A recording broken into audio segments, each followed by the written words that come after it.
at their computations, and ideally they're going to try and just bring the cars in for the 2 mandatory stops on the hour mark if they can. Most teams should be able to do an hour without fuel being a problem. Where things start to get a bit more confusing is if, after about 40 minutes, there is a safety car period, because you've got to really take advantage of that.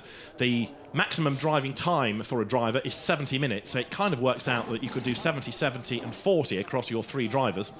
But what you can't do is bring somebody in too early and then find yourself running short of fuel at the end. So they are going to have to manage all of this, and that's going to be something we'll have to keep an eye on as the race wears on.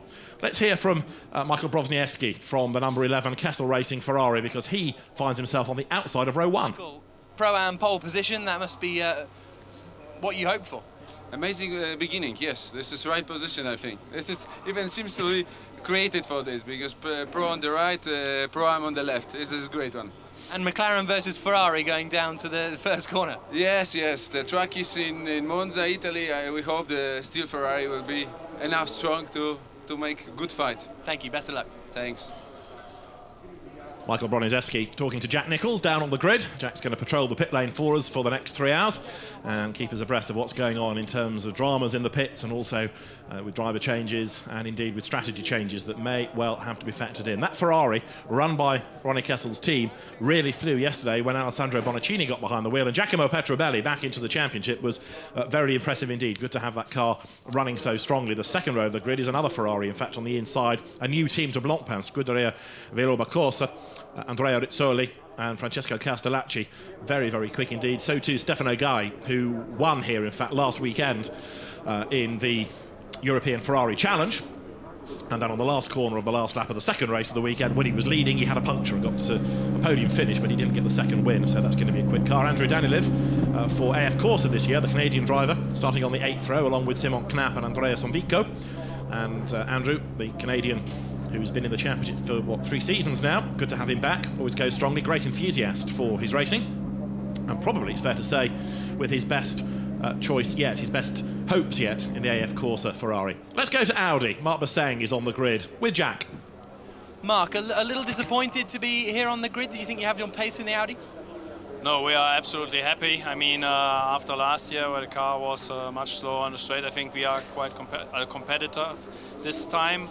And our car will run through the stint quite quick, so I hope in the end of the race we are really in front. Thank you, best of luck. Thanks. Mark was saying back to GT racing, of course, former world champion in the GT1 days. He's had a season of running the all-inkle Munich.com cars in the World Touring Car Championship, and now he comes, instead of being the player manager of a team, just to being a driver once again. And he fetches up at the Belgian Audi Club Team WRT in number 1, the car shared by Cesar Ramos and Laurens Vanthoor, and with the chief engineer being Adam Hardy, the man who helped Andrew Jordan to last year's British Touring Car Championship. Presiding over this full grid is the boss. Let's hear from Stefan Rattel. Stefan, another season of the Blancpain Endurance Series, another beautiful day at Monza, another huge grid. Yeah, we're very pleased with the Bentley, which is a fantastic addition to this grid. A very good competition with many different runs right there in the first 5 rows. So I think we're going to see another very exciting race, and we're heading for a fantastic season. And who's your money on for the win? You know, all competitors are equal to my heart, and I have no idea who's going to win, and that's the beauty of GT3. Brilliant, thanks. Thank you. It was a nice try, Jack. Stefan Rattel is the ultimate politician, the ultimate diplomat, and looks after all his customers. So what we need is a good race. We need everybody to be competitive, and it's going to be a great race. So looking forward to seeing who's going to come out on top at the end of 3 hours. The field is just about set, ready to go. Looking down onto the grid, not aware of any gaps. We have had a couple of cars, in fairness, that have hit problems over the course of the weekend, one of which was the Emil Frey Jaguar that sadly we lost after the bronze test on Friday evening. That's always been a car in development, as it were, and sad to say the mechanical groundlings have struck again. We also lost yesterday the Danish run Ferrari of Dennis Anderson and Martin Jensen that had a big accident. Dennis Anderson put the car off the road at the second Lesmo corner, and I'm afraid the damage is just too great. And a car that had problems yesterday, and you don't often hear the next part of this sentence, is the Belgian Audi Club Team WRT car that should start last on the grid. It is in the pit lane at the moment. In fact, if it starts, looks like it will have to start from the pit lane. But the Team WRT operation, running a car this year in the Gentleman Trophy. One of the drivers is Yves Wirtz, who's actually one of the founders, one of the financiers of Vincent Voss's team, and it stopped twice out on the circuit yesterday within the same session, and the car still seemingly has dramas because it is sitting in the pit lane. So if that car does go, it's going to have, it would start from the back anyway, but it's going to have to start after everybody else has funneled their way through the first chicane. And Alvaro Parent touched on the first chicane when he was talking to John Watson down on the grid. Well, we know it's always a bit leery, however big the grid, and when you've got a field this strong with 38 cars good to go, it really is going to be a bit heart in mouth for the race director, Alain Adam, as he hopes everybody will behave themselves. They are told at the driver's briefing, it's a 3-hour race, you don't have to win the race at the first corner, you can't win it at the first corner, you can lose it at the first corner, but of course these are racing drivers. And John will confirm in a moment that as soon as you put the crash helmet on and the lights go to green, you're going to be racing. It's going to be a fascinating race, this, a grid full of delectable cars. There's the Bentley that certainly won lots of admirers this weekend, John. Yes, indeed, and this is the second of the two cars, number 7 Bentley, second row of the grid. And, you know, is it too much to wish, to hope, that a brand new team coming in with a product which previously no one would have thought as being a competitive car in Blancpain Endurance Series, 4th quickest overall in qualifying, could get onto the podium? It's a big, big ask. Not impossible. Not impossible at all. And bear in mind, just thinking ahead, I know we've not got the first race out of the way yet, but the second race is at Silverstone. If it can get a podium here, wouldn't it be good if after an Aston Martin victory at Silverstone last year, Bentley's new GT3 car could score a win at the home race in the Blancpain Endurance Series? Well, I'll tell you what, nothing more would drag out the old boys in the BRDC to come and cheer from their clubhouse overlooking the racetrack. Remember, Silverstone is a circuit privately owned by a members club, almost unique in the world. In the way, the same way that Monza is a unique circuit, it is probably the oldest circuit in the calendar of any form of motor racing. Now let's have a look just down the grid.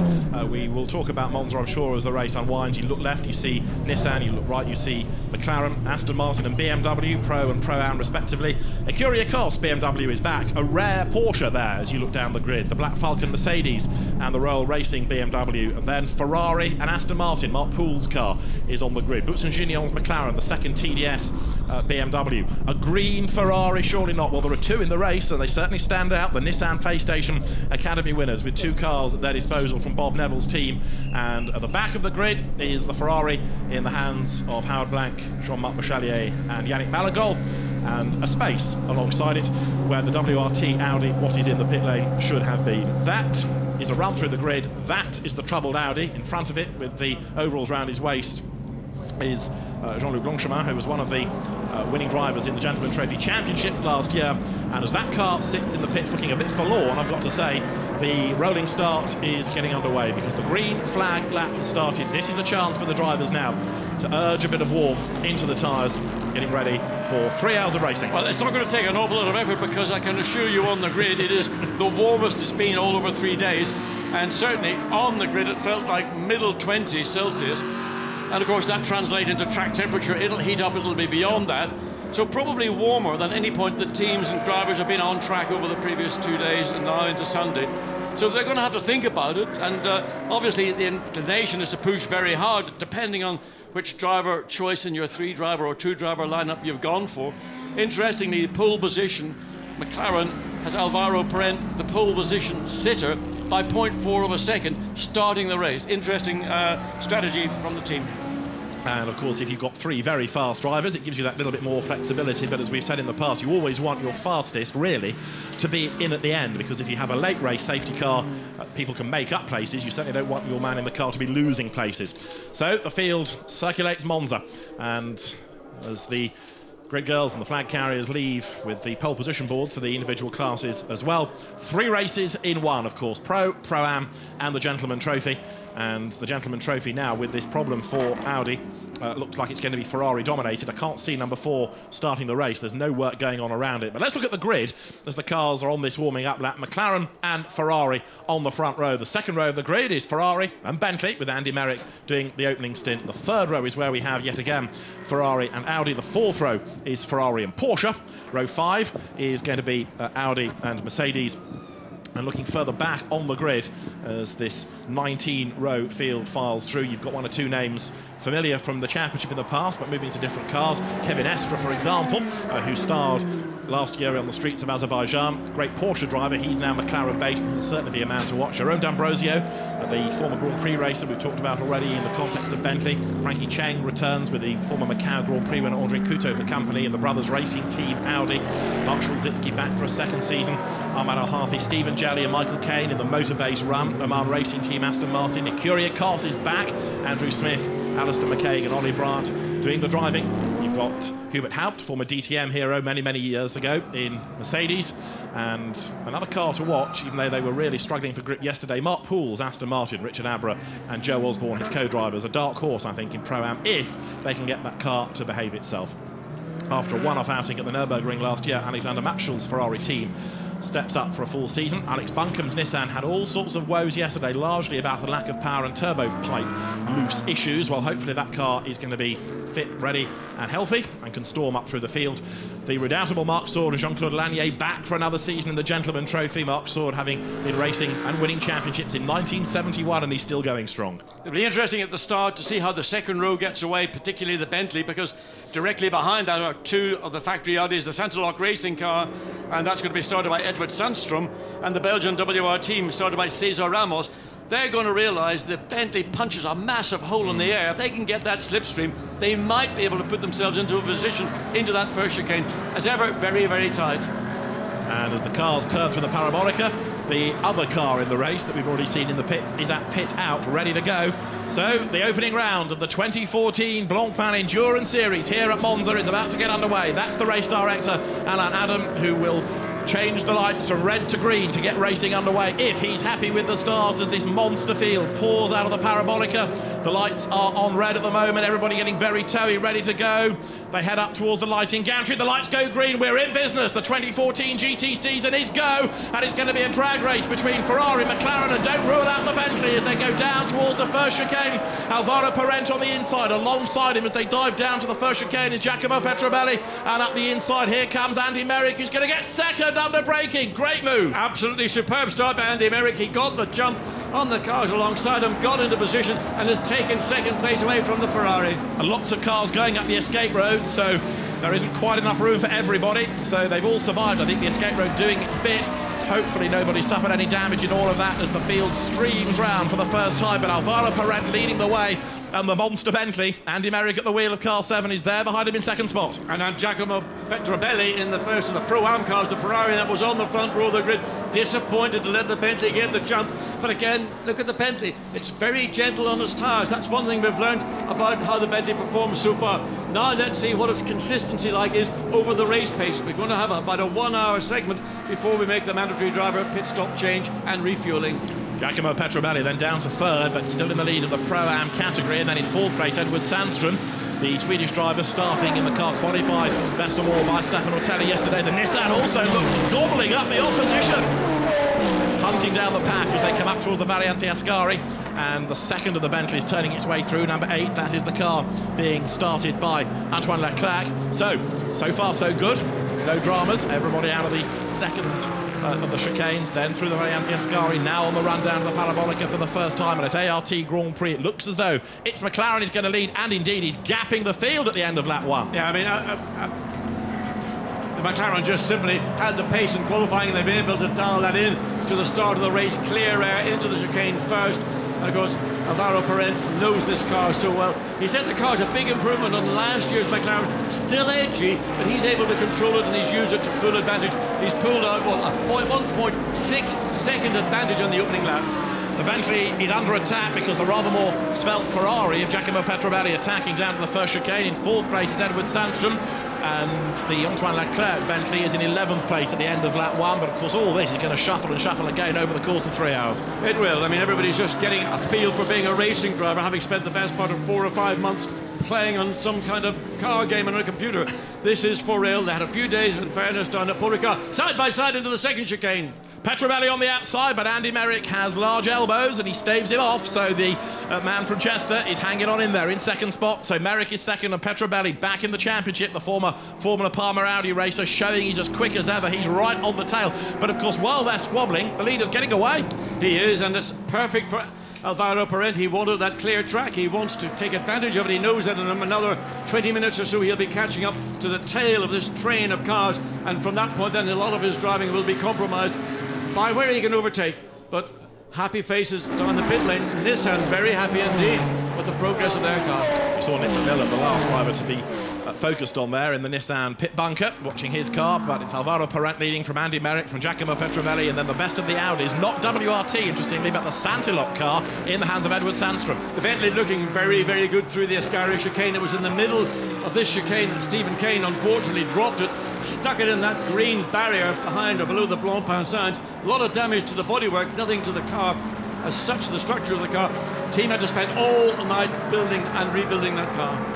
Marco Seefried in the very distinctive green Ferrari there, getting himself in a battle as he comes up across the line with Kevin Estre in the second of the ART Grand Prix McLarens. Over the timing line they come. It's Parent to Merrick, 3 seconds now. Third is Petrovelli, fourth is Sandstrom.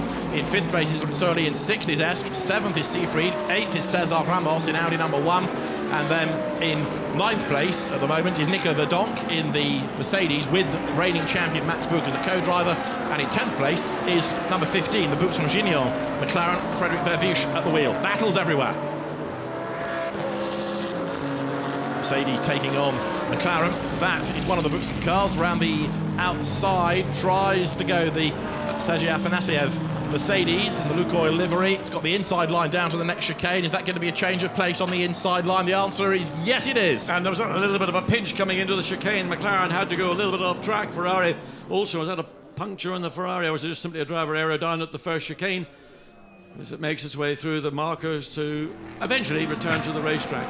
But the gap now, Alvaro Parent, when he came across the start-finish line at the second lap, was at 3.1 seconds. He's just simply in a different league, lapping, well, the best part of a second, just under a second quicker than the second place Bentley of Andy Merrick. There he is, under pressure from the rest of the field. But on merit, he's holding that position. Yeah. You saw John Wickham on the pit wall, vastly experienced race engineer and team manager.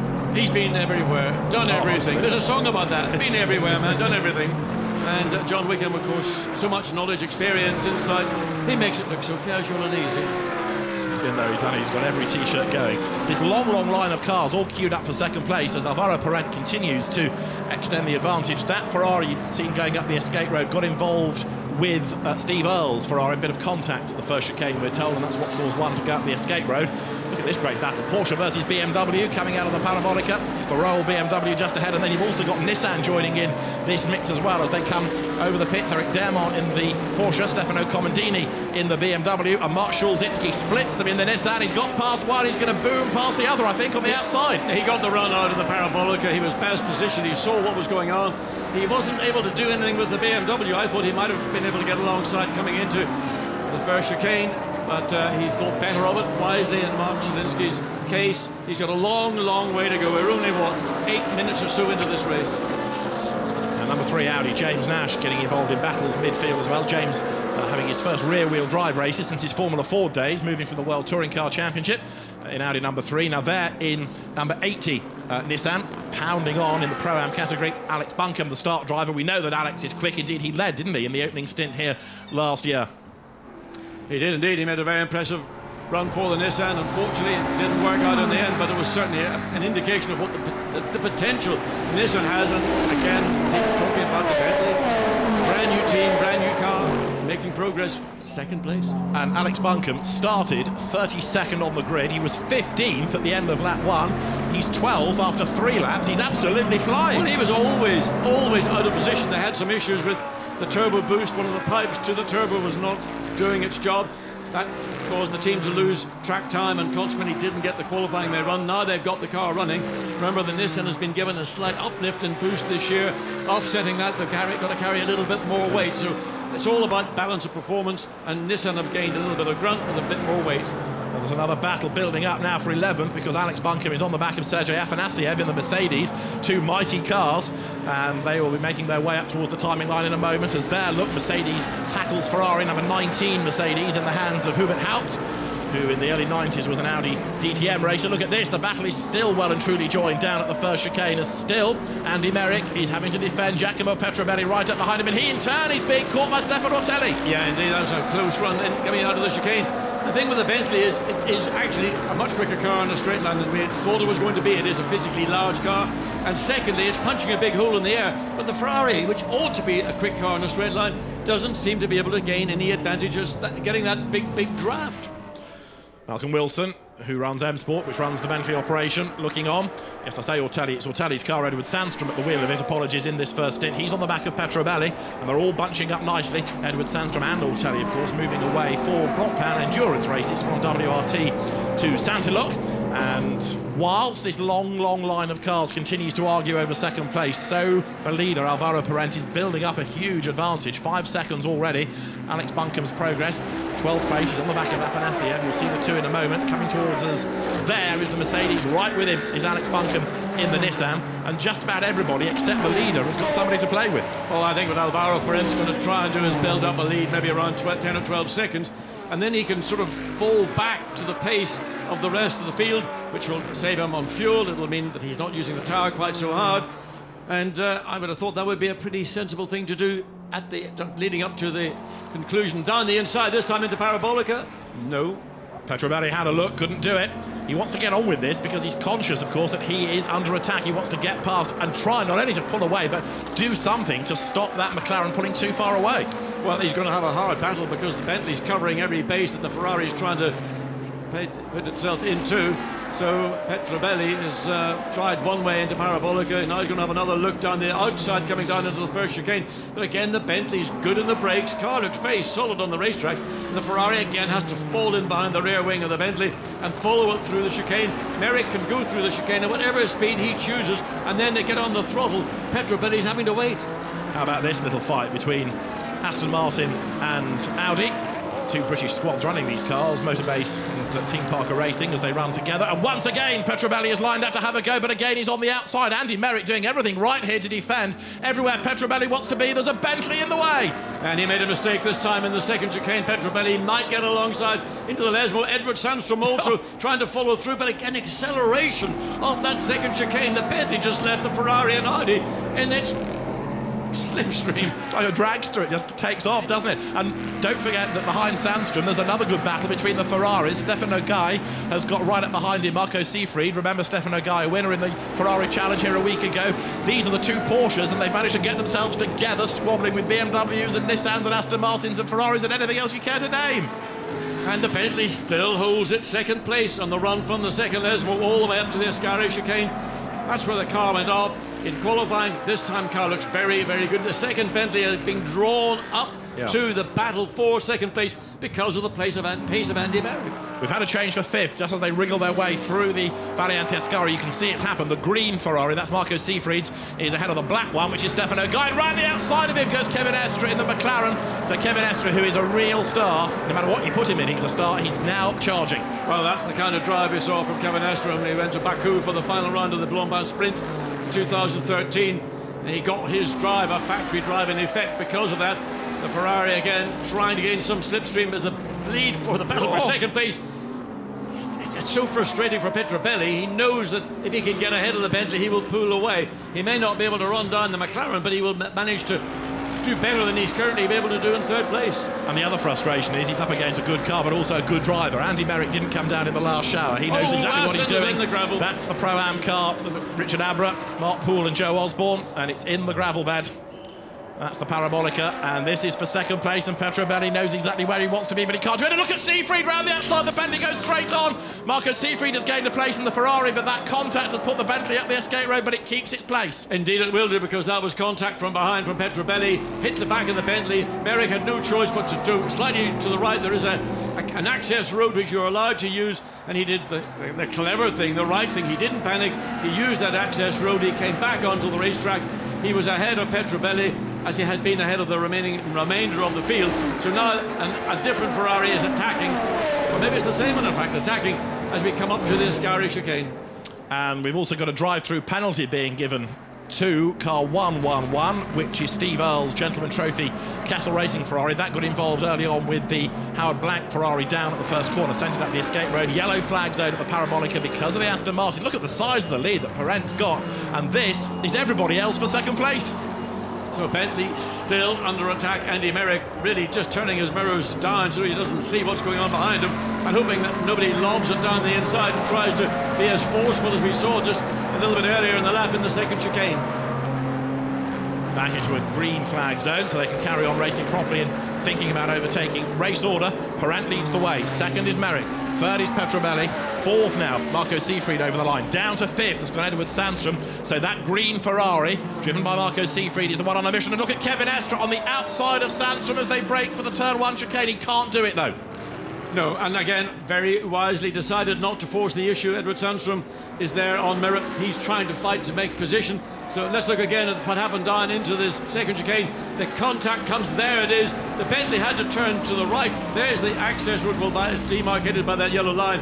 He gets back as we now go back to real live racing. 1 lap ago, there was contact. This time, the two cars separated. But Petrobelli is trying to attack and defend at the same time, and in fact he's doing a bit more defending than attacking, because there Marco Seefried, after a season or so in Porsches, now moving to Ferrari, is right on his tail, and the Castle Racing squad looking on now to see how he's going to get on in this battle. So there is triple three, Marco Seefried, and Petrobelli goes wide. And Seefried has gone again, the momentum off that second Lesmo. He gained the momentum when he got ahead of Sundstrom and the Audi. He now is trying to get the Petrobelli Ferrari in his sight. Not easy to pass down into the second chicane, but he's going one way, going to the outside. Petrobelli now having to defend from a fellow Ferrari driver, Siegfried, in the green car, fourth place on the road. Giacomo Petrobelli, who is very much the epitome of what Pro-Am is all about. He's a businessman during the week, he's a very quick racing driver at the weekend, and he is running very impressively in very good company, isn't he? Well, to be on the front row of the grid, time set by Giacomo Petrobelli, against people like Alvaro Parent or other professional drivers. That guy is more than a businessman. He's doing a very good job at the moment of defending, but you can see now how the gap has opened up between second and third. And where does Marco Seefried attack? The gap, if it's going to come, it's probably going to be on the inside, but he's going to have to force the issue. And this is all about bravery. Foot nailed to the boards as they come over the timing line, but they caught the Bentley, and Petrobelli thinks about attacking again. Is there more contact? There is. Off goes Merrick again. Well, again, that was assisted, so Merrick has done what he had to do. He was forced into taking the turn left, go over the grass route, again because of the attack from Petrobelli in the Ferrari. This time, he would have felt that I really was close enough alongside to go down the inside and take the corner, but you need to have alongside, really, to do that into turn one. The concern I'm going to have is Petrobelli, and again, an error from whether that is seen to have any gain or advantage to Andy Merrick. No contact, just he made an error. Is that maybe something aligning with the brakes, maybe overheating on the brake? There's no other pressure on Andy Merrick. Then let's look again and see what happened into the first chicane. Yep, hip and shoulder from the Ferrari to the back of the Bentley. I mean, that Bentley has got a pair of hips and shoulders on them. No wonder it's a British brand. It's a strong old car. You're going to have to go some to shovel that out of the way, aren't you? There it is from a different angle. Andy Merrick launches it over the curb, across the grass, back onto the circuit. And clearly Giacomo Petrobelli wants a Bentley because he's doing his best to get into that one. But what he's also doing is damaging his own car. And the more he keeps contacting the back of the Bentley, where there's not going to be any significant damage, around the front of the Ferrari, you've got all the aerodynamics, you've also got the radiators, the oil coolers, anything that could affect the performance of the car. Now Siegfried gets up alongside. Can he maintain it as they go almost side by side into parabolic? Marco Seefried has to slot back in behind. What else is going on? Everything is going on lower down the order. There's the second of the Bentleys with Antoine Leclerc at the wheel. In 10th place as the Ferrari fight comes up over the line. Again, look, the Bentley has gapped them. They come past the pits. Marco Seefried once again will go for the inside, I suspect, if he can. I wonder, has Petrobelli, when he's losing ground to the Bentley, as we can see, it's now maybe half a second. Siegfried again going down the outside into the right-hand turn one, and the gap closes up and breaks. And I just wonder, that mistake we saw from Andy Merrick down at the second chicane is maybe an indication that he's having to be a little bit more cautious on the brakes than he had been in the opening laps, and that's why the Ferraris are running down the Bentley in these tight chicanes. Could well be. So one to monitor as this stint wears on. Petrobelli on the previous lap did the best of anybody in sector one, so he's certainly pushing, and he has to push. Marco Seefried, he's right there. Giacomo Petrobelli defending as best he can, and the gate may close a little coming into the chicane. No dramas on this lap for Merrick there, and coming out of the corner, so he pulls away once more. Petrobelli has got his work cut out keeping Marco Seefried at bay, but he's doing a great job of doing so. Indeed, but really this is all to the relief of the Bentley and Andy Merrick, because he is aware from what's happening behind that there is pressure now on Petrobelli. He's thinking more about defence than he is attack. attack. So that's allowing Andy Merrick to maybe lift off fractionally earlier, just roll the Bentley into these tight chicanes rather than hitting the brake pedal hard and trying to stop it on a dime, which of course puts heat into the brakes. Up to the Variante Ascari they come. This is lap 10 in a 3-hour race. Great battles we've enjoyed so far. And the Marco Seefried green Ferrari, which is run by GT Corse by Rinaldi, is on the back of the Castle Racing equivalent in the hands of Giacomo Petrobelli. Cars funneling their way out of the Variante Ascari. You saw the Nissan in the hands of Alex Buncombe, Stephen Jelly in the Aston Martin, and the BMW there from Royal Motorsport in the hands of Stefano Comandini. Right, Ferrari fight, Parabolica. What happens now, John? Yeah, I think Siegfried has got an opportunity again. He's taken a later entry into the corner. He's got a different exit. Can he get the momentum to get up behind Petrobelli's Ferrari? He's got there, but he seems then stalls out. Petrobelli has just got enough speed in the middle sector of the straight. Now under brakes down the outside. Again, Siegfried goes, but he's not going to get sufficiently ahead of the Petrobelli Ferrari to take the corner. The gap between Bentley and Ferrari over the line, 11 tenths of a second. Giacomo Petrobelli, though, is still doing a very good job of keeping Marco Seefried behind him. In 5th place, it is Edward Sandstrom, and then behind him there is Kevin Est, who is closing. So we're going to have an Audi versus McLaren fight before long. In 7th place is Stefano Gai. 8th is last year's winner here, outright, Cesar Ramos, now at Audi, not Ferrari. And 9th and 10th, Nico Verdonk and Antoine Leclerc, meaning it's Mercedes and Bentley to round out the top 10. It won't be that long before we have to start thinking about Lapri as well. Well, that's what I was saying. I think within about 15-20 minutes that's going to happen. In the meantime, Alvaro Parenta's got just under a 10-second advantage over the 2nd place Bentley of Merrick. There is our race leader. His lap time is still about 4 or 5 tenths of a second quicker than the battle for that 2nd place, but he's able now to drive his car. He might wonder, is there a race actually going? I mean, where is the rest of the field?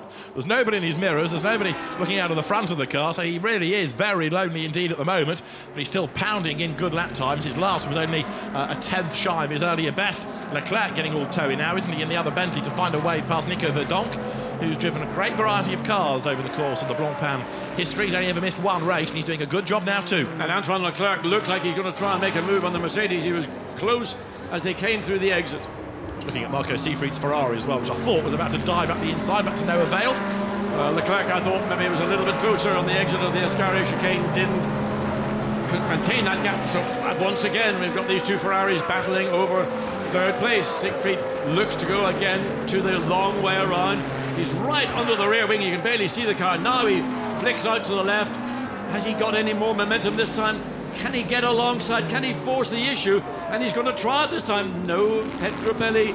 And again, good thinking from Siegfried, because he could so easily have tried to be aggressive and cut across the front of Petrobelli.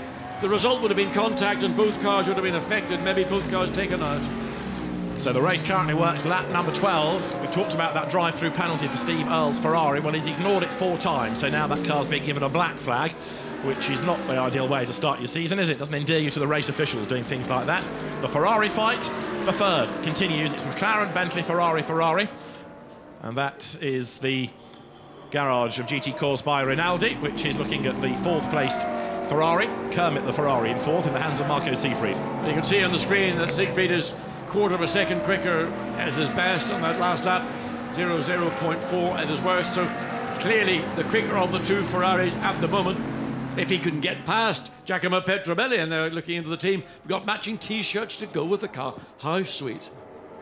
Even though perhaps green is not everybody's favourite colour for a Ferrari. Excuse me. That's the international racing colours of Ireland. My point entirely. There is 111 in the pit lane, the car of Steve Earle that has now finally responded to the black flag for the drive-through penalty, but I have a feeling there's not much through about this. I think it might have stopped for good. Well, I just wonder how a driver can miss a black flag for 4 consecutive laps, not least of all because there's radio communication. Yes. As we go back to this battle for 4th place, Siegfried again right on the tail of the Ferrari, closer than he's been on the exit of Parabolica on any lap, and this is his best opportunity. Carefully doesn't tag the back of the Petrobelli's car, because that could cause an issue. Again, as soon as he pulls out, he just goes into clean air, and it's like somebody puts a big wall up in front of the green Ferrari, and it loses momentum. And down into the braking area. This is where traditionally they close up a little on the Bentley. And yet again, it's Petrobelli able to just stand his ground. Again, it shows you the balance of performance, doesn't it, here? Because you've got the cars so evenly matched, it's really hard to find a way past, even in a sister car. And has the Bentley got past? It has. I think the Mercedes.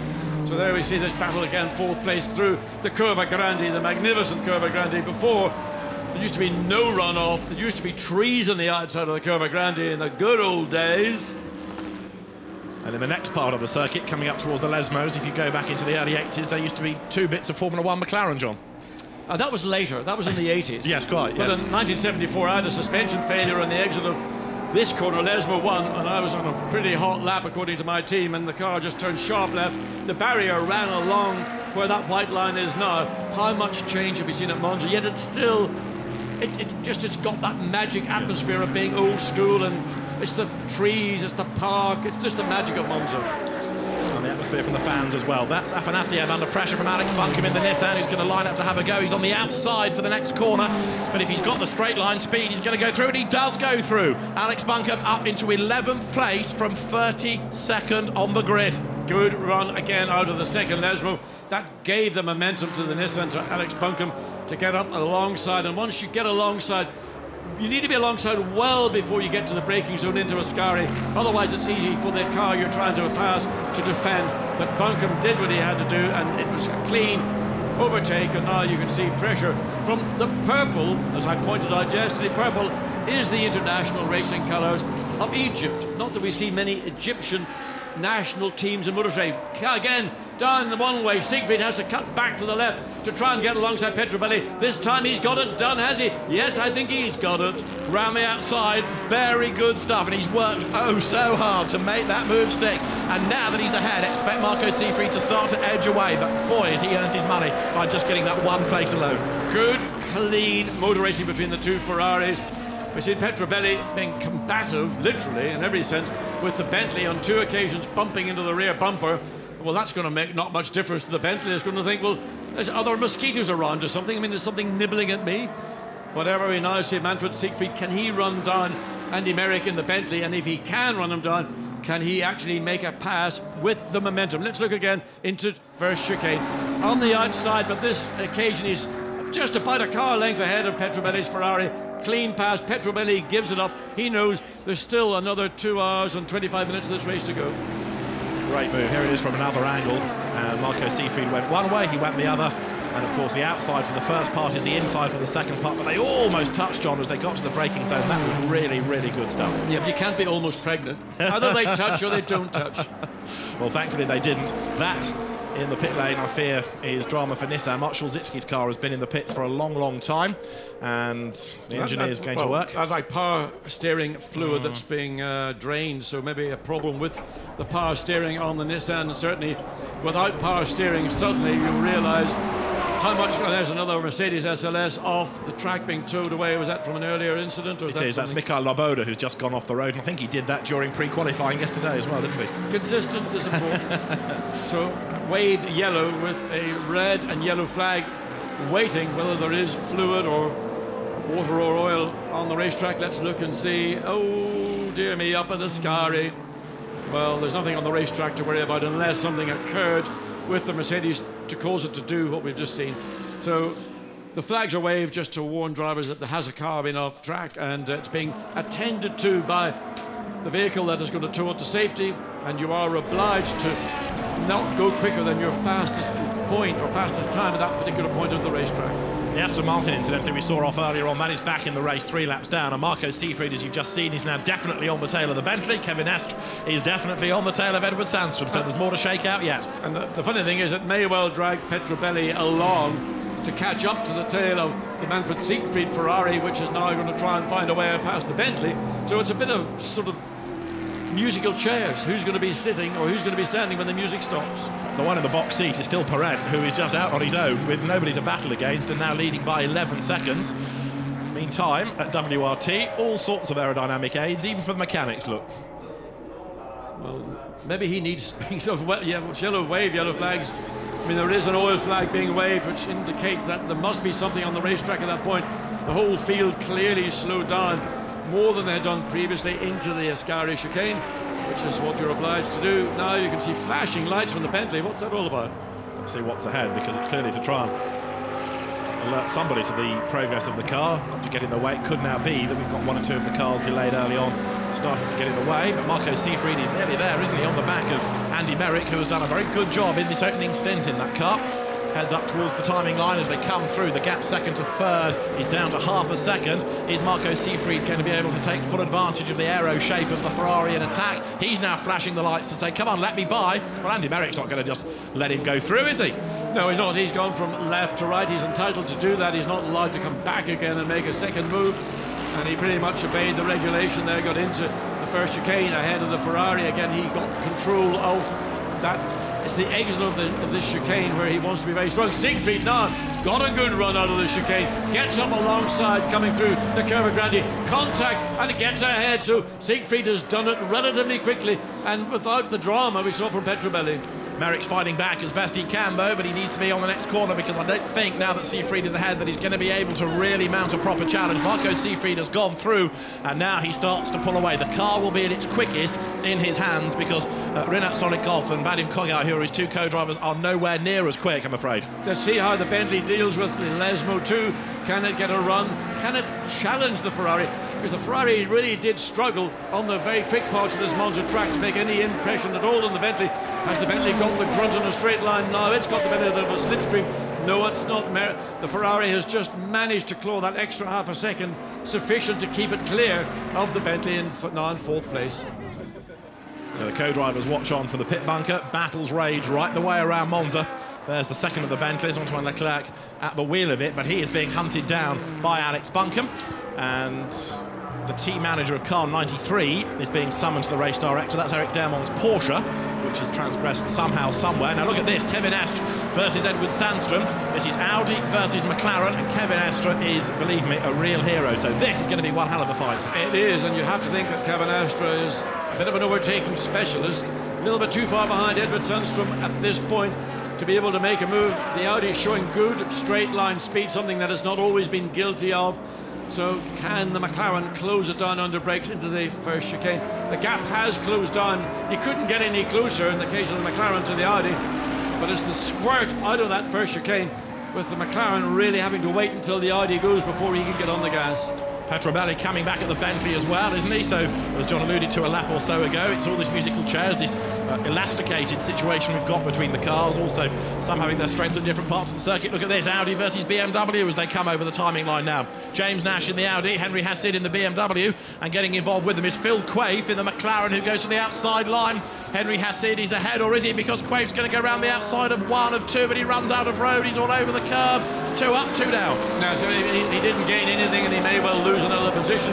He opted to do what he had to do. He could have stayed on the racetrack and probably got more of an incumbents, but as the BMW has had a problem, it's just going through the chicane. As you're not intended to do, that is the safety.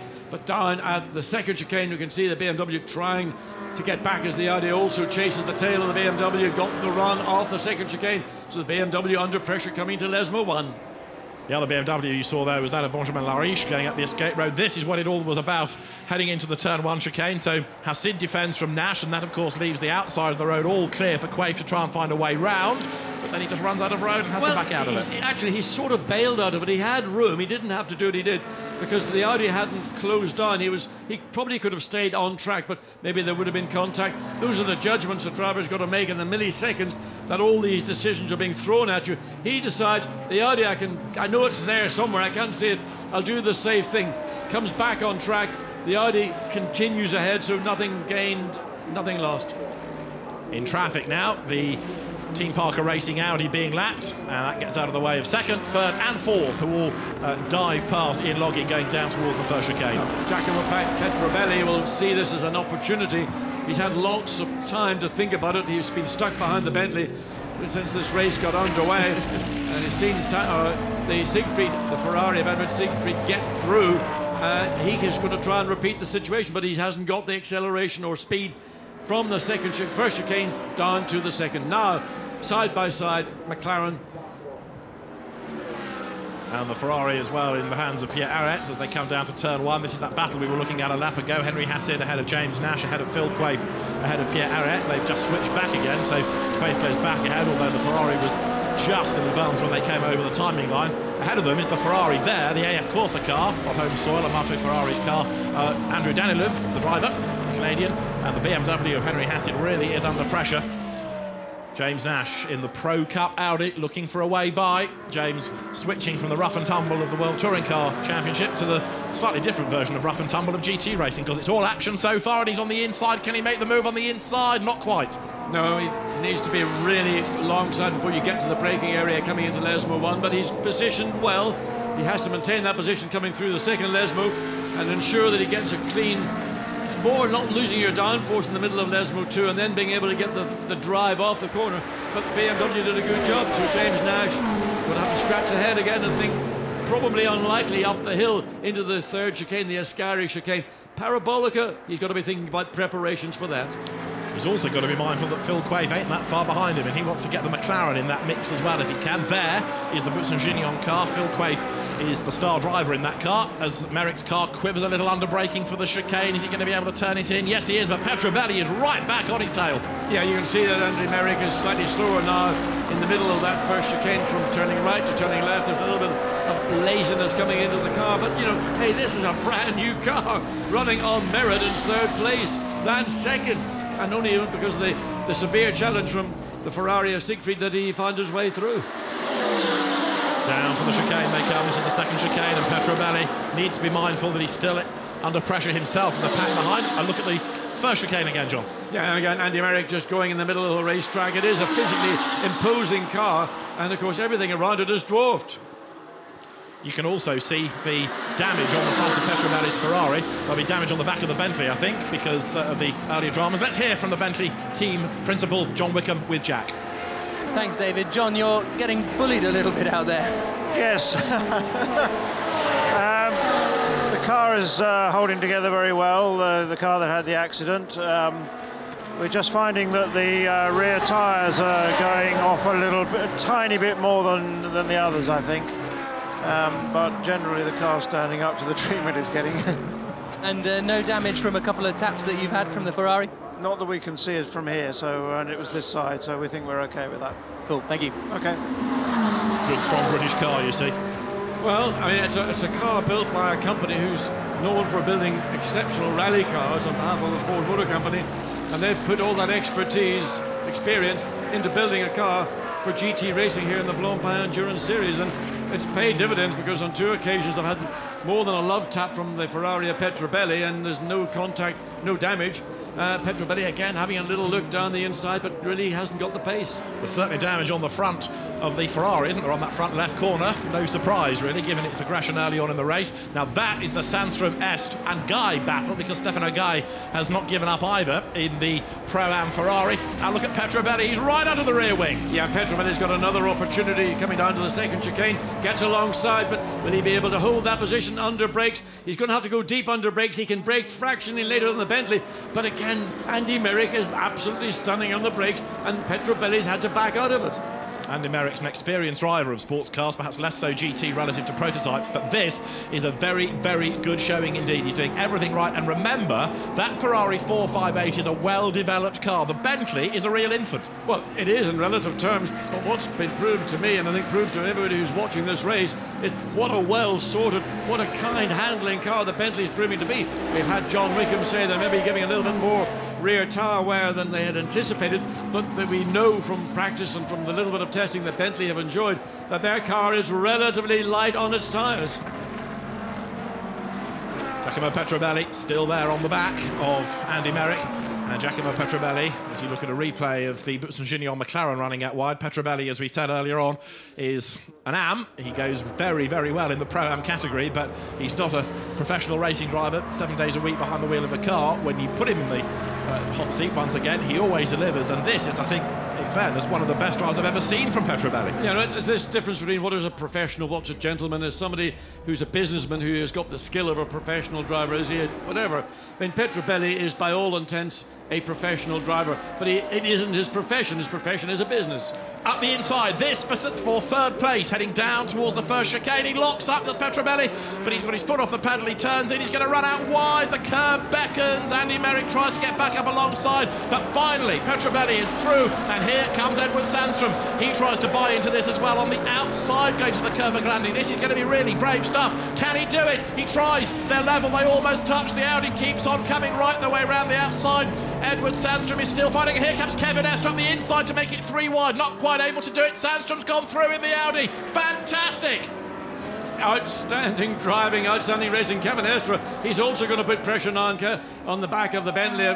We see car Ferraris, McLarens going one way and the other. I mean, that was a tough moment for Andy Merrick. He had to deal with the Petrobelli Ferrari getting past, finally down into the first chicane, and then Edward Sandstrom monstered him all the way around the outside of the Curva Grande. Kevin Estre was there saying, I want a bit of this action too. He's now got to find a way. It's taken Ferraris, and what's the best part of it, on lap 21 to find a way past the Bentley. Now Kevin Estre is going to go the long way around, coming up to the Ascari chicane. He's on the outside, but he hasn't got the... No, he don't think about going around the outside. He's tagged the back of the Bentley, but that's just, you know, hardly any damage whatsoever. You wouldn't even know it had been touched. Well, everybody else seems to have tagged the back of the Bentley, so why not somebody else? But the Bentley keeps on going, even though it's dropped down the It's order like a new boy going to school. Everybody picks on you. Exactly. You're going to get bullied. Kevin Estre comes out on the outside going to Parabolica. Now he'll get the cut back, but has he got the straight line speed? He's had to come out of the throttle a little bit because he was slightly misplaced by the Bentley. Now the Bentley's out again. The gap opened up on the exit from Parabolica. So Kevin Estre's got to go through the whole rigmarole, the process of closing up and doing it at a part of the track where the McLaren's strengths, and you can see coming down the straight, the McLaren has closed up, and it's got not quite enough grunt before the braking zone to get alongside. Remember, we heard John Wickham saying the rear tyres were going off a little bit more and a bit sooner than they'd anticipated. Well, if they are in strife with those rear tyres, then Andy Merrick's going to be in for a pretty long further 20 minutes before he can think about bringing the car in at the hour mark for a new set of boots and relief from one of his co-drivers to take over behind the wheel. So he's still going to be a busy boy for 20 minutes as Kevin Estre, who is a very determined driver indeed, tries one side and then the other, but he slots back in behind the Bentley going to the second chicane. Behind is Stefano Guy, and then also Cesar Ramos in Audi number 1, and he also is trying to join this battle as well, and he's taking with him Nico Verdonk in the Mercedes and Antoine Leclerc in the other Bentley. Well, it's inevitable. The two Bentleys are being determined by the pace of the lead one here, which has now dropped down into that 5th place. But, you know, I wonder, are drivers going to start complaining about the Bentley, because they're going to say, this car is physically so big, it occupies the entire circuit, the width of the entire circuit, certainly the width of the racing line on the circuit. It's not fair, we can't get past. Well, some do eventually, and now it's up to Kevin Estre to show us how good he is to find a way past. You saw in the pit bunker Frederic Vasseur of ART Grand Prix looking on. He got one of his cars in the lead, the other is 6th in the hands of Estre. Still Alvaro Parent leading the way. We've rather forgotten about him in all the drama for second and back in the last few laps. Parent has just done 22 laps, nobody else anywhere near the timing line. Here comes Estre to the outside at the Parabolica, and yet again Andy Merrick is able to defend. This is a great drive by Merrick to defend as best he can. It's an outstanding drive by Andy Merrick. Again, the Bentley is very, very stable under brakes. You can see the car, when you brake, there's no sort of nose to tail alteration. The car brakes very flat. There's a lot of anti-dive somewhere in the brakes. Now Kevin Estre goes one way, cuts back to the right, gets alongside this time. He will have the corner going into the first chicane. Oh, they touch, they run, they lead, but he's gone through. Kevin Estre's done it. Out of the first chicane. Now the next one to try and find a way past the Bentley is Stefano Guy in the Ferrari. So Andy Merrick is dropping down the order, I'll grant you, but he really is working hard in this new car. And if the rear tyres are going off and he's still able to do this pace, it's very, very impressive indeed. Guy in the Ferrari looks for one side, he looks for the other, and in the background you can see also there Nico Verdonk trying to find a way past Cesar Ramos. That's Mercedes versus Audi. I mean, it is a great drive from Andy Merrick. We've seen him defend inevitably. We've had 2 Ferraris get past, now McLaren, and again under pressure. Let's look again and see how this overtake. He got it alongside at the part of the straight before you get onto the brake, into the braking zone. He braked late. You can see the Ferrari weaving and bobbing around. The Bentley much more stable. Again, Merrick comes back, but he's misplaced as they have to turn left to exit that chicane. And then Edward Sandstrom reads all that like a book, not an audio book, a proper book with words in it, and gets the job done. So Petrobelli through, Sandstrom through, and then Merrick had to defend from Kevin Est, and this was the third. Again, the McLaren gets alongside well before the braking zone, begins to nose ahead slightly, but then the Bentley under brakes very strong. Kevin Est trying to push the Bentley a little bit more to the left to give him, that is the McLaren and Kevin Est, more margin to turn into the very tight first part of the first chicane. Duncan Tappy and Jerome Del Rosio waiting their turn in Bentley 8, sitting in the pit bunker. Good to have both of them in the championship. Duncan returning. Good to have him back after being on the sidelines from international GT racing a season ago. Jerome D'Ambrosio from Formula 1, and there's a car off at the first chicane. It's an Audi, by the look of it. And you get waved yellow flags. That's James Nash's car, I fear, that has had a spin. Hopefully he can rejoin from there. Number 3 Audi it is. So James Nash, in his first race in a GT Audi for WRT, has had a drama. Whether it was down to him or down to somebody else, we know not yet, but the car is off the road, but it still brought out the yellow flags, of course, at that part of the circuit. Antoine Leclerc sort of slightly lost out of that because he was shaping up to think about a move down the straight, but he's now under pressure as well, so the Bentley, Antoine Leclerc, gets nearly get mud coming into the second chicane. Again, Ferrari thinking the wiser of it. Let's look again and see this little bit of action. The dive down the inside from the McLaren, and then it gets a bit messy and clumsy. Contact with Nash. Nash is the victim, and that may well be a penalty to the McLaren for an avoidable incident. I think that may have been Phil Quaife that tagged him, so two Brits getting themselves together. And yes, it is. I'm afraid Phil Quaife went up the inside and bang, turns James Nash around. That answered the question. We were wondering whether it was down to James or somebody else. Not James Nash's fault. Well, it looked like a little bit of damage to the front of the McLaren as well. As Vincent Voss thinks about it, and that's disappointing. That's the number 3 Audi. Looks like it's going to be retired. So James Nash has opened the door, and the car is being pulled away to safety behind the barriers, just across the escape route in the entry to the first chicane at turn 1. Has he got the car going? Or yes, he has. So the car was pulled to safety, but now James Nash has got it fired up. Will he be able to continue, or will that be a trip into the pit lane to check for any damage to the car? And has he stayed on the lead lap is the other question. I fear he would have gone a lap down. We'll check in a moment. So the car has got going, and I think Phil Quaife has stopped as well somewhere. The report is that that car has also stopped. Not surprising, given the whack. No, there's the left front, certainly there was some bodywork damage, and whether that again had any bearing on oil cooling or water radiators. So the front of these cars are fragile. They're not something you want to do too much contact with.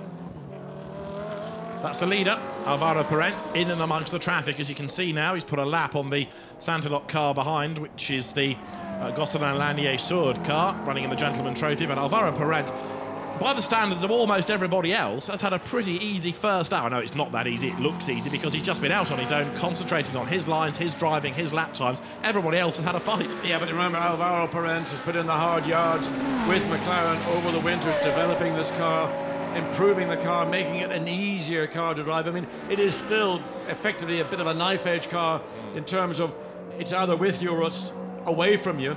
And I mean, we saw in qualifying yesterday, Alvaro, and he had 2 stunning laps in the 1 minute 47 seconds. Coming into Parabolica, it was right on the edge, trail braking into the Parabolica. It only took millimeters for the back end of the car to swap around. That's where the speed in that McLaren is. But sometimes you want a car for a race that's a little bit more kind to its driver and not take out the mental energy that no doubt Alvaro Parent's having to deal with. And Kevin Est likewise in the second ART car, and he's busy doing all of that and trying to find a way up through the traffic as Marco Seefried second turns his way into the Parabolica. In third, Giacomo Petrobelli. Sandstrom is fourth. Fifth is Est. Sixth is Merrick. Seventh is Guy. Eighth is Verdon. Ninth is Leclerc. And into the top 10 is Alex Buncombe. 10th from 32nd. Yeah, interesting. From 5th all the way up to 10th is now beginning to concertina. And we see on the exit coming out of the Parabolica, the 2 Audis side by side. And in fact, our friends, the gold, purple and red, Chinese. Is that something to do with the Chinese driver lined up on that, do you think? Well, the Macanese, yes. Macanese. It's Andre Couto as well as the Chinese drivers. A bit of bling in an Audi. Exactly. And it worked. Going well, this car. And he made the pass. Made the pass against Cesar Ramos. So they're number 1. That's the WRT Audi dropping down the field. A replay of what I fear is Ian Loggie's Audi going gravelly at the Lesmo first part. It is, yes. New to the championship. Ian, who's done a season or so of Brit car racing. Won the championship, in fairness, with Chris Jones, and now into this. Right, round the outside of Stefano Guy goes Nico Verdonk. Mercedes takes on Ferrari, and that is a change of place for 7th. Nico Verdonk in the Mercedes ahead of Stefano Guy. Right, so let's have a look and see what Mercedes have got. They've got a car which is a well-proven, an endurance-winning car, 3 hours, 6 hours, 24 hours, 48 hours if it existed. But it's not the sharpest knife in the drawer. It's a much softer race car than maybe some of the cars around, maybe in particular the McLaren. And there we see is this James Nash getting out of the Audi. Is that all over for the Brit and the WRT Audi number 3? It'll be a disappointment for him and for WRT.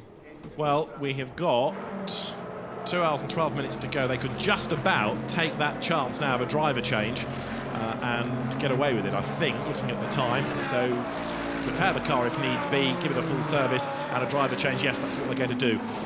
I wonder, did James Nash advise the team that this is going to happen? Because it looks like Audi were not expecting the car to come in and to have a driver step out. Now, that's what it looks like, or maybe just the driver wasn't ready at the point that James Nash, because frequently drivers, they know when the car is due in, let's say 8 minutes or 10 minutes before, then they helmet, glove up. And it could be that maybe James Nash's teammate wasn't quite ready for the driver change, which came somewhat earlier than would have been planned. A legacy of that crash with Phil Quaife, as we saw. Ferrari versus McLaren coming over the timing line. 49, Jean-Marc Bachelier is in the Ferrari as he goes through. Now, is that car being lapped? Yes, it is. It is being lapped by the 15 McLaren, Frederic Verviche. The 16 car of Phil Quaife has stopped out on the track after its earlier accident. Number 19 Mercedes, Hubert Haupt the wheel round the outside, losing out to the Ferrari, isn't he? Because Gilles Vannelet comes through on the inside, then just hooks a wheel onto the dirt out of the Parabolica. Everybody trying so hard in this opening stint, and in about 11 minutes' time, you can anticipate people heading for the pit lane. Well, Herbert Hoop did have a look around Parabolica, had to get out of the throttle and loses the momentum, consequently loses and contact down between the BMW and the Ferrari down at the first chicane. Again, looks somewhat clumsy, but Hoop following the Ferrari now back on the tail. He'll be thinking about something maybe down into, go further up through the field, down into that second chicane. Another opportunity. You've got to be committed to do it. You've got to be in the right position to do it. This is what the Blancpain series is all about. Everybody finding a battle and wriggling out of the chicane. Pierre Eret in the green Ferrari here, desperately trying to gain a place as he comes now up towards the chicane. Gilles Vannelet defending strongly, though. Yeah, but there was a little bit tepid in the way that he got almost 9/10 of the way into position to be able to control the corner, but sort of wasn't certain if the Ferrari, the red car ahead, was going to give ground. Now the Gentleman Trophy at the moment being headed by the 458 numbered Ferrari of Pierre Eret, involved in great battles at the moment. Second in the class is the 51 Ferrari, which is being hustled on by Felipe Barreiros, and third in the Gentleman Trophy, despite starting from the pit lane, is the number 4 Audi, Christian Kelvers, switching from Porsche to Ferrari to Audi rather for this year. Fourth in the class, number 41 Ferrari, Romain Brandella is the entrant, and Georges Caban, former Lamborghini racer in this championship, is the man behind the wheel. Fifth in the class, Jean-Claude Lanier's Audi, the redoubtable stuntman, and sixth is Jean-Marc Bachelier's Ferrari number 49 that we saw at the escape road early on. And there's contact here as Audi number 22, which is the next car in class anyway, of Ian Logging, gets muscled out of the way by Hubert Haupt. The class being completed by number 111 Steve Earle, but that's been black flagged anyway. Yeah, but Hubert Haupt was all over the back of the Audi coming through the Ascari chicane, and in fact came out of the chicane, pulled out behind the Audi, and then again it just stalled out, so had to go deep on the brakes and go very committed, and there was contact between the Audi and the Mercedes, but the Mercedes was the more forceful of the two, has taken that position, and I suspect nothing much will be done about it. It'll be probably classified as a racing incident. Oh. That, I'm afraid, is Andre Couto, the Macanese driver, winner of the Macau Grand Prix, who is in the gravel at, I think, the first Lesmo, and that is a big problem for a car that was running in 10th place. Strange to be out there. I mean, that's not even the corner. He's gone a long way off as well, hasn't he? Damage on the right rear. Let's have a look and see what this is all about, first of all. This is a different incident. And this is Kevin Est. Oh, come on, and come on. Giacomo Petrobelli getting themselves together, I think. That will be something that, as the amateur and that group of drivers will probably... two Bentleys side by side. And a change. Leclerc's gone around the outside of Andy Merrick, so 8 goes ahead of 7 for the first time, although Andy fights back. Up the inside he comes, but Antoine Leclerc is ahead as they head towards the line. And as they come up towards the timing line now, Petrobelli is heading for the pit lane. So, Bentley's a side-by-side. What a sight. Unbelievable. Never thought I would see these two cars racing on merit for position. I suspect the reason is that Antoine Leclerc has had the easier ride all the way through. It's still Andy Merrick, of course, who's just ahead going into the chicane. But Andy Merrick has had to drive really hard to defend his position in the early phases of this race. Antoine Leclerc's had the slightly easier job. Maybe his tyres a little bit fresher. But again, Andy Merrick has consolidated, pulled away from the Frenchman as they come through the Curva Grande. So we've got the race leader on lap 29. And there is Giacomo Petrobelli's car. Look at all the damage on the front left. They're taking advantage of a driver change as well as doing some repairs and refuel and tyre change to this. Well, Giacomo Petrobelli has driven it hard, but that's got 2 hours and a bit of racing to go, and it doesn't exactly look in concourse condition. No, the left front has been, you can see the damage to the bodywork, bits of it are all over the place, and a substantial amount of damage. Part of it's been peeled back, and I wonder, will the team be allowed to let the car go back out with the bodywork in that condition, or are they going to have to put a bit of what they call gaffer tape on it to bandage it up? I don't think that certainly would be something that the team would want to let the car continue in that condition. Well, the mechanics are doing the work of change. There you can see one of the engineers trying to push it out of his way. It's actually the best thing they could probably do is remove it in total, but what that does to the rest of the bodywork, then he falls over as he pulls that body with that carbon, probably like 10 grand's worth if you went down to your local Ferrari dealer just down the road in Monza.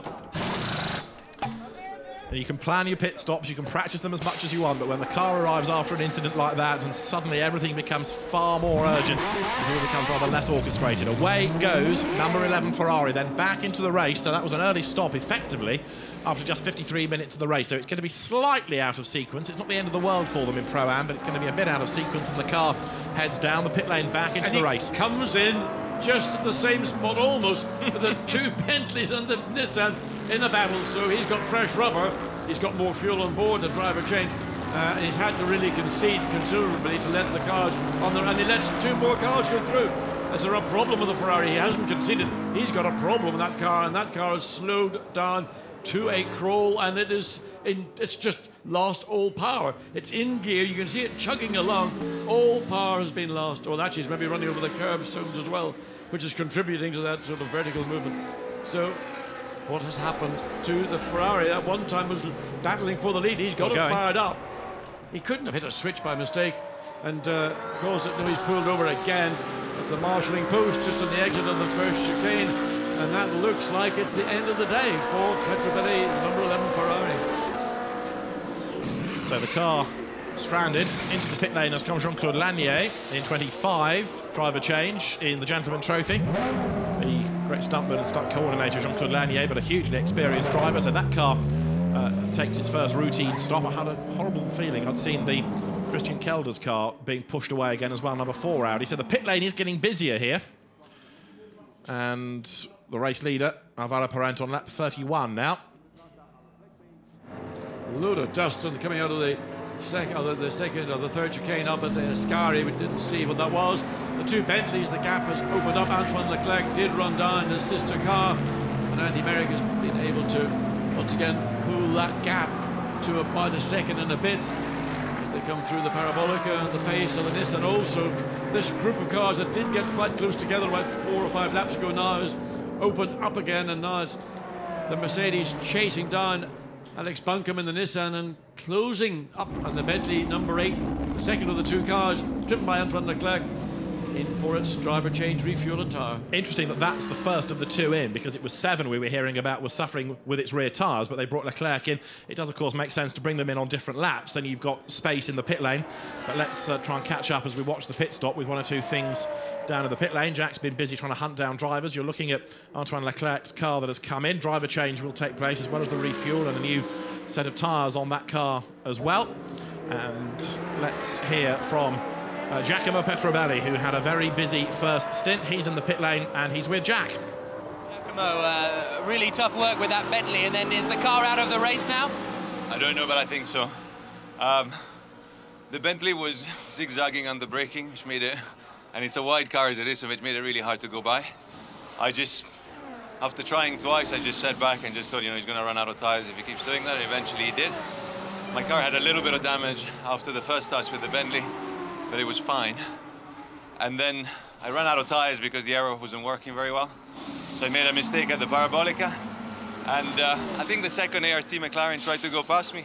I was just sitting on my side and he just bumped me on the side, and I don't know, I mean, I think the standards of driving got worse since last year, but we're out of the race, and I don't think it's our fault, but that's racing. Well, thank you for talking to us. I mean, and a very honest appraisal of what's taken place, and I mean, Giacomo Petrobelli was guilty, he said, of banging in the back of the Bentley on 2 occasions, and that one occasion coming into the second chicane where Kevin Estre and he got into contact was more like dodgems than it was motor racing, and that's ultimately, I suspect, what may have led to the demise of that Ferrari that was so strong in the early stages. And I mean, Giacomo Petrobelli, I mean, he's driven a hard race. I mean, you don't often see a driver in this kind of endurance racing as breathless. No doubt he's a fit young man, but certainly he's put a huge amount of effort into driving a car which began to become compromised with the contact that occurred, especially losing front-end downforce, and then, you know, having an effect on the grip the tyre has due to understeer and other effects. 333 in the pits, Marco Seefried, his work done, gives way to his co-drivers, and that car, I'm afraid, is now going to drop down the order because they just do not have his pace, but it'll still be there or thereabouts, I would have thought, in Pro-Am come the end of the race. So what we now have with pit stop cycling through is Alvaro Parent leading from Edward Sandstrom, and then Nico Verdonk will take third. Kevin Estra's pitted as well for ART. There's the leader, metronomically heading towards the hour mark and doing just a tremendous job, Alvaro Parent. He's a class act. Oh, absolutely. I mean, this is a driver of a quality which, I mean, above pretty much the majority. I mean, there are some outstanding drivers in other cars and other teams, but there's no doubt Alvaro Parent, a driver that maybe should have had a career in single-seaters but didn't quite work for him. Maybe timing in these things is a very big part of it as much as other factors. And I've been just hearing from the pit lane, in fact, it was damage to the radiator on the 11 Ferrari, the Petrobelli car, the one that we saw with the contact. Not surprising when bits of the carbon fibre bodywork were literally stuck out like an extra pair of ears on the front of the car. So sad retirement for a car that gave us such entertainment in the first third of this race. So the pit stop's underway, the refueling can take place, and that's part one of the pit stop. Then the car, it can have the tyres changed, so they're not ultra-fast pit stops because you have a limited number of mechanics that can do the work, and you have to do them as these two-part pit stops. Fuel and driver is part one, tyres part two, and there now also you can see the leader Alvaro Parent in, but so too 26 Edward Sandstrom. Interestingly, Nico Verdonk has now inherited the lead in the Mercedes. That has now done 32, it is on its 33rd lap, so they're stretching the Mercedes just a little bit more on the fuel. I think if you can stretch your fuel, particularly in the opening stint, which is the stint that everybody's going at it gangbusters, may give you a small advantage when it comes to the last stint, because you're going to do it with less fuel on board and fresh tyres, so it will probably pay dividends, not quite so much now, although you've got the lead of the race, but you're going to be coming in within the next 3 to 5 laps. It's all about the closing, maybe 15, 20 minutes, where this race will actually become the end result. Also in is Andy Merrick now, so 32 laps done by Bentley number 7. New driver, new tyres for that car, and we're into the middle hour of the race then, so now the order will shuffle again, and with different drivers in the cars, so they in turn will take on a different personality. 333 then, which now has the Russian driver Vadim Kogai behind the wheel, having taken over from Marco Seefried, and Kogai has experience at national level, but he's not going to be as quick as Seefried, I don't believe. Well, it's interesting, a number of the teams have opted to run their, you might call professional or number one driver in the opening stint, and I suspect the reason for that is all about track position. If you can keep that track position when your second and third drivers go in, it's easier than trying to fight for it if they've lost it in what would be the opening 2 stints. Nico Verdonk has just pitted, so he has come in at the end of his 33rd lap, and that's was the leading Mercedes, so we'll see whether or not that car starts to creep back into the picture as the pit stops cycle through. Kogai, is it going up this camera? There's Verdonk in the Mercedes that he shares with Max Buch, last year's champion, and also in that car for this season is Harold Primack. Yeah, it's a strong driver lineup, a team that's won a lot of endurance races, particularly Maximilian Buch, young German driver, very small in stature, but a real fighter behind behind the wheel of a Mercedes SLS. And again, trouble for McLaren.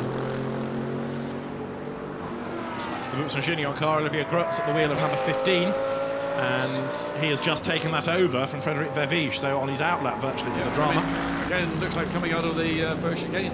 So work still going on the Mercedes, driver change taking place, refueling still in process, and waiting now to make the wheel and tyre change. Car jacked up, the fuel hose has been disengaged. Door closed on the Mercedes, make sure that gull wing is closed. We've seen in the past on some occasions the gull wing door has actually gull winged itself open. So the HTP pit stop for the Mercedes continues. Remember, it was that car that dominated the Nürburgring 1000. It was the car that dominated at the Spa 24 Hours. And this, at the moment, is the order, but it's a shuffle one because of cars being in the pit lane. But what we now have is number 1 Audi for the first time up front, helped by pit stops. But Cesar Ramos now has done 33 laps, which is very good going. It is, and sometimes winning these races, it's not about being fast, it's about being quick at the end. And Cesar Ramos has done the job in that number 1 Audi that he has been required to do. And betting against Audi in anything other than a 10-lap sprint is a brave move. So Mercedes back out on track, and fresh rubber, refuel, driver change. So keep an eye and see where that car has filtered back in. It'll take another 5 or so laps for the whole thing to filter through and get a true picture. There is the car that was momentarily Cesar Ramos, and assistance, the Portuguese driver getting out. And it's going to be Marc Basseng who takes over. Laurens Vanthoor kept in reserve as the faster driver for the third stint. It's interesting that in this particular Audi they put Laurens Vanthoor, who is arguably the quickest driver in an Audi regardless. He's going to do the final stint, whereas in the case of the McLaren, where maybe Alvaro Parente is slightly ahead of everybody else in that car. So drivers or teams like WRT and the Mercedes team with Maximilian Buch, strong driver lineup, so they've got flexibility in when they put their top driver in. Alvaro Parente, incidentally, in 98, replaced by Grégoire de Moustier, so he will take over in that car for the second stint. Harold Primat has taken over in 84 Mercedes, and we'll get a better idea of the order at the end of the next lap, because we've only got a couple of cars now to cycle back in at the end of this first round of pit stops, and then we'll start to see the complexion of the race change once more, I'm sure. The WRT mechanics, well drilled at pit stops, go to work. But this should now put 98 back up front. It had such a big lead anyway, it really should continue to hold track position. And over the timing line, Grégoire de Moustier for ART Grand Prix goes back into the lead of the race. Yeah, and Grégoire de Moustier, a driver who has improved over the last 2 seasons as the Audi goes a bit of rallycross coming out of the Parabolica. That's one of the gentleman driver cars. So there is the number 1 Audi going back out onto track. And it'll be an interesting to see how, once this whole first round of pit stops works its way through, who actually is in the lead. It's got to be the McLaren, because Grégoire de Moustier was given such a comfortable lead by Alvaro Parente, but behind, it's up for bids.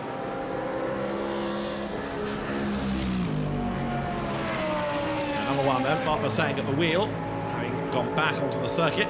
79 has just pitted as well, which is the Ecurie Cost BMW. That's gone a long way, 34 laps for the Pro-Am BMW, that now will have a driver change, because out of it we'll get Andrew Smith in, we'll get Alistair McCaig. That was how the car of Christian Kelders, having started in the pit lane, ended up in the gravel at the Parabolica, and from there he went to the pits. Maybe that was the reason why he went off. He had to go into the pits, there's a problem, but let's look and see what Marc Basseng is going to do on his out lap in the Audi. He's got the Ferrari 333, the car that was so strong on Siegfried in it early in this race. So these cars have found themselves together on the track effectively once again. And of course the pace of the Russian driver in the Ferrari as opposed to the pace of the Audi is interesting to see. Bryce Smith, incidentally, took over Banter number 7, but that's down in 15th place at the moment, so it has lost time in the pits. It's also dropped quite a long way back behind number 8, so I wonder whether they spent a bit of time just looking at whether there was any damage there. They may as well, because although we're hopeful, perhaps, John, of a podium, as far as Bentley is concerned, this is still a bit of a development exercise. Yeah, just watching Grégoire de Moustier enter the second chicane, it looked a little bit airy-fairy. looked like he was uncertain as to whether the car was going to go with him or go against him. And he sort of got through it, running wide on the exit of the Lesmo one under pressure from one of the Porsches, which is what's going on there. Now that's 26, Stefano Ortelli at the wheel. That car is running in second place, but it's over 26 seconds adrift of the race leader. So Gregoire de Moustier is the one to look for in terms of his lap time, because I don't think de Moustier is going to be as quick as Ortelli. So 26 seconds it is, that gap. That, I suspect, will come down over this stint. So the Audi versus the McLaren and the gap reducing is what we need to monitor going into the final hour of the race. There's no doubt that Stefano Ortelli, in any race car, Audi or whatever you care to give him, is 100% racer, written through him like a piece of Bognor Regis rock, and he will do everything he can to cut that 26-second deficit to the lead car driven by Gregoire de Moustier. And you know, as good a driver as de Moustier is, he is not of the caliber of Alvaro Parent, whereas you have to look at Stefano Ortelli and say he is a full-time professional gun for hire. He will drive anything, anywhere in the world, and great driver. Well, there's number 4. Christian Kelder's brought it in. We've had a driver change. We've not been told to whom yet. The transponder's still in the wrong place on that car, but it is back and running once again, a long way back in the Gentleman Trophy, which is also still being headed by the 458 Ferrari. Now another drama. Is it the same Audi? It's been in the walls a lot, been in the gravel a lot. If it's car 4, yes, it is. Yeah. Yes, so it's not Kelder's at the wheel, but it's being shown as such because they've got the transponder in the wrong place still.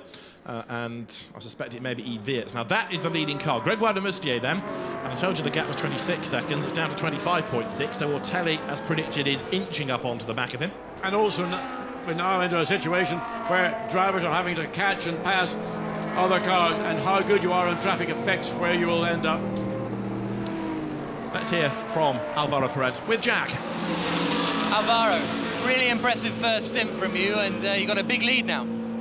Well, we decided to use new tires at the beginning with that purpose to use well the new tires and gain a little bit of a gap. The car was very good to drive. It was managed to attack well. And great, you know, great first stint, controlling well with no cars in front, didn't stress too much the tires, you know, everything what a driver wants, so you know, great first stint. And so do you think Gregoire's going to be able to hold that advantage in this second stint? We'll see. Some guys going fast out there, so I hope Greg will keep the lead and keep focused. He's doing well all weekend in the free practices. A bit, you know, so he's driving well. Let's see now his stint during the 1 hour. Cheers, Alvaro. Good job. I was going to say, down with praise from Alvaro. He knows that Gregoire de Moustier is a good racing driver, but he's not at Alvaro's level. And even Stefano Ortelli, who's behind in the Audi of what, 26 seconds or so, 25 seconds the gap. The key to what Gregoire de Moustier's stint is going to be about is managing the lapping traffic and knowing where you can take the risk and knowing where you should not take the risk. And that probably is going to be the difference in this stint. It's not about out and out pace between the two drivers, but just managing the traffic. Alvaro Parent now just has to stand and watch. He's done his work for the day. Now let's catch up on Audi number 1 because it's in 5th place. Mark was saying at the wheel of it, coming into the equation perhaps. John? Gerard D'Ambrosio in the Bentley, fastest second sector time. The young man from Belgium, the part-time commentator when he's not driving a racing car, and eloquent he is too. He's showing, I am a racing driver. In the Bentley, of course. The better place of the 2 Bentleys, as I said earlier on, that 8 having got itself ahead of 7 Guy Smith. The Gentleman Trophy, Frank Schmickler leading it still in the 458. There's 333-458 if you're still following all of this with Vadim Kogai at the wheel. But he's under pressure now because he's got the BMW of Eugenio Amos behind him. And this is the lead of Pro-Am. So this is a very significant battle that we've got on our hands now. Ferrari versus BM. Well, the BM has been taking lumps out of the advantage the Ferrari has had. You can see on the screen we were seeing big time differentials. So again, down into the second chicane. The BMW, we know, has not been the quickest car in a straight line. The Ferrari traditionally has always had a good straight line speed, but it's about lap time, and the BMW right on the rear wing of the Ferrari coming through the second chicane now into the first of the 2 Lesmos. Again, it's all about positioning the car, almost overruns the back of the Ferrari. It's not a good place to thinking about making a move going into Lesmo 2, get the job done on the exit, and then get the run down to the 3rd chicane at the Ascari. Side by side they come. Eugenio Amos, former Lamborghini racer, up alongside Vadim Kogai, who stays on the inside for the first part of the Variante Ascari. But here comes the BMW. No, can't do it. Hasn't got the straight line speed. That's the aerodynamic differences between the Ferrari. It's not horsepower, it's just down to the aero. Again, all over the back of the Ferrari coming through the Ascari chicane down now, and the run down to the Parabolica corner again, seeing the Mercedes and the Audi having a similar issue. The BMW can do everything that's possible in a corner, but when it gets onto the straight line, and two major straights here dominate the Monza racetrack. Mark Bossang on the back of Harold Primat. Mark Bossang in the Audi, ex-Mercedes racer. He knows all about these cars. He pulls up to the inside on the run down towards the first chicane. This is for 4th place. Neither of these cars really shone in the first stint, but they're in the mix now. The Audi's going to go through on the inside, although Harold Primat fights back as best he can. Audi takes the place. Yeah, and that's clean, fair motor racing. Primat recognised that there was a run coming from Bossang as we look down the inside now. The BMW trying to go the long way around compromises itself by being on the outside of the corner. This is part of the give and take, the cut and thrust of motor racing, and trying to force the competitor that you're running behind you try to control him, and in effect, and you can see now that Bossang is being challenged by the Mercedes as a consequence of maybe the slight compromise in the first chicane. Now out of the second chicane, Bossang can relax because he had control of the entry, the mid and the exit of that second chicane. So Mark Bossang in the Audi pulling away. This is how he did it. John, talk us through it. Yeah, Audi on the inside, takes the inside line, gets control, comes across to the left, intimidates a little bit the Mercedes-Benz, but clean, fair, no contact. But in doing so, slightly slower off that first chicane than the Mercedes.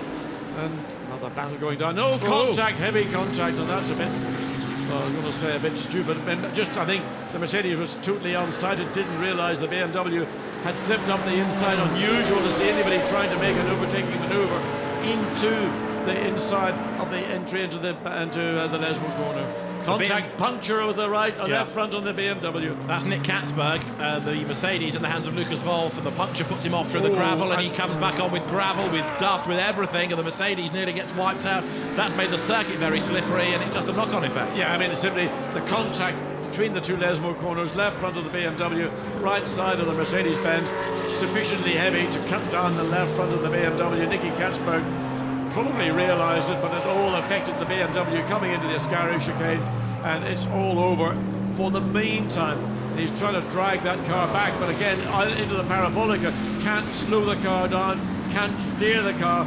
The worst thing for the BMW is it's just going to be choked, the engine bay totally choked with dust, dirt, and whatever, gravel on the racetrack. It's going to be like a rally stage, isn't it? You must be nuts. Into the pit lane comes Nick Katzberg then. There's gravel everywhere, all over the Variante Ascari, all over the road at the Parabolica, and that contact brings the BM in with it punctured tire. The Mercedes in the hands of Lucas Wolf, who is new to racing at this level, and the Mercedes has survived. Nick Katzberg gained the place briefly, but you can see the slippery surface flag is out, understandably so, with all of that gravel and dust on the road, so it's going to be slippy for sure for a lap or two. Interestingly, Gregoire de Moussier is maintaining that 26-second gap to second place Stefano Otelli. Otelli has not been able to make any inroad. Now, forget about the dust and gravel that's on the car. You want to check under the bonnet to make sure everything around the area of the throttle linkages, although it's a fly-by-wire throttle on the BMW. Let's look again and see where Nicky Katzberg was a little bit ambitious.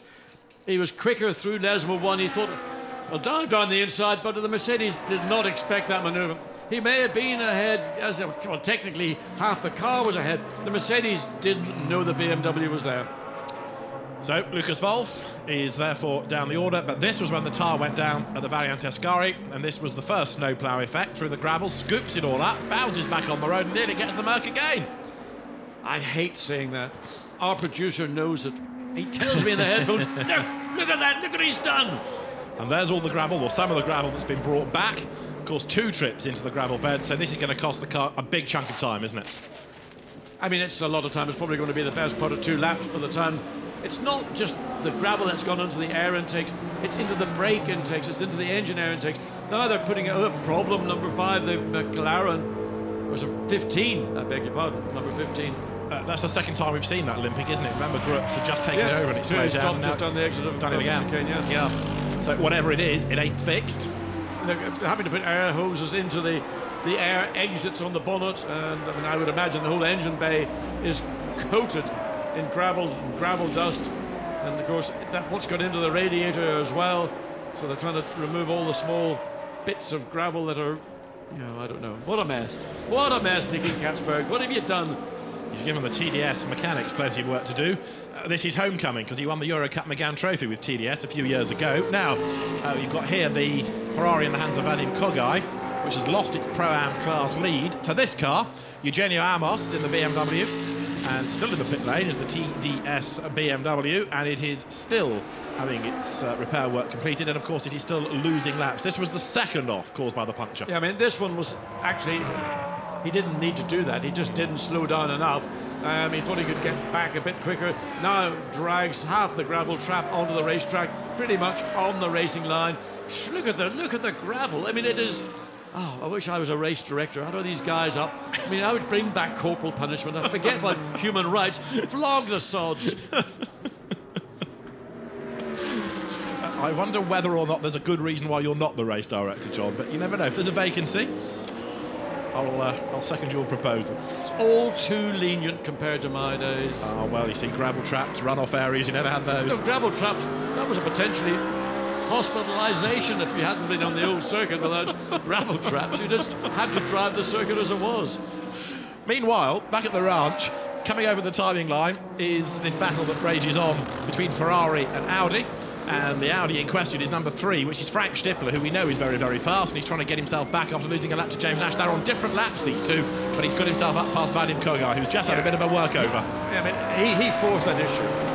So the Pro-Am standings, we've been talking about the BMW in the lead. That green Ferrari is second, but not for long, because right on his tail now is number 80 Nissan with Nick McMillan at the wheel of it, the American, who's never raced here before. Look at him go, he's right on the back of the Ferrari. In 4th place in the class is the number 50 Ferrari, which has now got Simon Knapp at the wheel of it. 5th is the Porsche number 70. And then 6th in Pro-Am is the Acuria Corse BMW. 7th is Ferrari, 8th is Porsche, and you can see a car, yes, that's the McLaren that stops in the background, so yellow flags means no overtaking there. You can see how Pro-Am Cup is at the moment with the variety of brands, but this is the battle that's on for second in the class, with Vadim Kogai in the Ferrari versus Nick McMillan, the American, in his first car race in Europe. Yeah, I mean, this is a bit of intimidation, inexperience, and lots of experience, even though there's a gap between them in terms of what they are doing. But that's what you try to do to a car, particularly an inexperienced driver. We've had the change, look. So Nissan up to second now in Pro-Am. The change has happened, and a very, very good effort this is proving to be from Nick McMillan. There is the other Santilok Audi slowly making its way down to the parabolic, including Gosselin at the wheel, and that is at walking pace. Yeah, so it's in limp home mode. And then we get a glimpse of one of the two Bentleys. We haven't seen much of them in this second phase. There is the pass from the Nissan coming out of Lesmo 2. Again, it's all about getting the good drive out of the Lesmo. The second Lesmo, don't run too wide in the exit. And so we're coming up. We're not all that far away from midpoint of this race. We're 1 hour, 39 minutes and a half minute to go. It's gone pretty fast, hasn't it? It's been a cracking race. Lots of action, lots of good motor racing, good clean racing, a little bit of sometimes, let's put it, amateur dramatics, but overall, for an endurance race, I think it's been very, very interesting. You can see the way the overall classification is on the screens at the moment, and significant amongst that is that number 7 Bentley has dropped way down into 13th place. We're on the case to try and investigate why. A white flag showed at the exit of the Parabolica to the leader, Gregoire de Moustier, to warn him of a very slow car. It's clearly Gosselin's Audi that is still staggering back to the pits. De Moustier goes through. They're not saying an awful lot about this, the number 8 Bentley with Gregoire de Moustier, who's doing a really good job. His lap times outside of the lead car, which is in the 1 minute 49, Gregoire de Moustier doing a great job, but Jerome D'Ambrosio lapping probably quicker than most people around him. Certainly with the odd exception, he is lapping pretty much quicker than anybody else around him. A strong job. The other hero of this, for my money, is Nick McMillan, who's only ever raced in the Dubai 24. Doesn't know Monza at all. And Nick McMillan in never class. raced at Monza. It is compulsory to walk away from this place saying, "Isn't it wonderful?" Now let's find out a bit more about Bentley's travails. Jack, what can you tell us? Well, I'm here with Andy Merrick. We'll see what he can tell us. Great start, but it hasn't gone quite as well since then. Yeah, I mean the start was fantastic, and obviously we were up to second, and unfortunately we couldn't live with the McLaren, but very happy to keep the Ferraris behind us, and then yeah, mid-stint, but then we lost a lot of time towards the end when there's a couple of Ferraris in front hit one another, put fluid down, and I had to take to the grass to avoid it, and obviously there was I don't know if it was you know, water or oil that was on the track, but obviously it became very slippy, and I went off just trying to avoid it, so we sort of 10 seconds or so then, so unfortunate really, but the pace at the start was fantastic, and especially as we went into it in a little bit of the unknown from obviously overnight when the guys have worked to rebuild it, so it was a slow pitch, just dropped us down the order a bit, but I think we're still doing some decent lap times now, and hopefully we can go forward. Cool, thanks Andy. And David, just to cross the I's and dot the T's, the number 90 Ferrari lost an awful lot of time in the pits with a right rear wheel nut issue, so that's why the Stefano Guide Villorba Corsa Ferrari has dropped out of the contention. Excellent, thanks Jack. Yes, that was another on my list of question marks as to why it had dropped down. We're going to have another car drop down incidentally, which is the 85 Mercedes of Lucas Wolf, who is being given a drive-through penalty for causing the collision with Nick Katzberg's BMW. Yeah, I mean, he didn't know the BMW was there. He turned into Lesmo 1, and all of a sudden, wallop in the passenger door, that's the right-hand side door of the Mercedes. Didn't damage the Mercedes at all, but it did all the damage to Nicky Katzberg's. It was, to me, a very high-risk manoeuvre by Katzberg to do what he was doing, because there was 4 cars all squabbling over the same bit of racetrack, and consequently, you know, all the focus and concentration was not either out to the side or behind, but focusing forward, and consequently the Mercedes driver has received that penalty for, again, something which was avoidable. He should have been aware of what was happening around him. And interesting as well that we now know that the Bentley lost time by an off. That is Vadim Kogai having his own off, and through the gravel and sideways. Which direction does it face when it comes out of the dust cloud? Anybody's guess. I think of the right one. Yes, I think so. That's the Santilok Claudia Gosselin Audi in the pit bunker. Go back, what, 2-3 decades. Claudia Gosselin was a quick Formula 3000 racer. Now he's a gentleman driver in GT racing terms. The Mercedes is serving its drive-through, and there Frank Stippler still trying to work his way back up the order. He's in 32nd place, so this really is a rather thankless task, because of course they lost time after James Nash's accident and long pit stop. But Frank Stippler is so fast and consistent, isn't he? Yeah, I mean, he is the perfect driver to put into an endurance race. He's metronomic in everything he does. Again, being challenged by the BMW into the second chicane as the Mercedes leaves the pit lane. So that's the drive-through for that, or for the avoidable contact with Katzberg's BMW. So he's making his way back out, and that's a lot of time lost, very difficult to recoup any of it, frankly. He's going to put the car down in 14th place now after that stop. So there is Lucas Wolf, who's racing at this level really, I'd say, for the first time. So there are quite a few new things to him.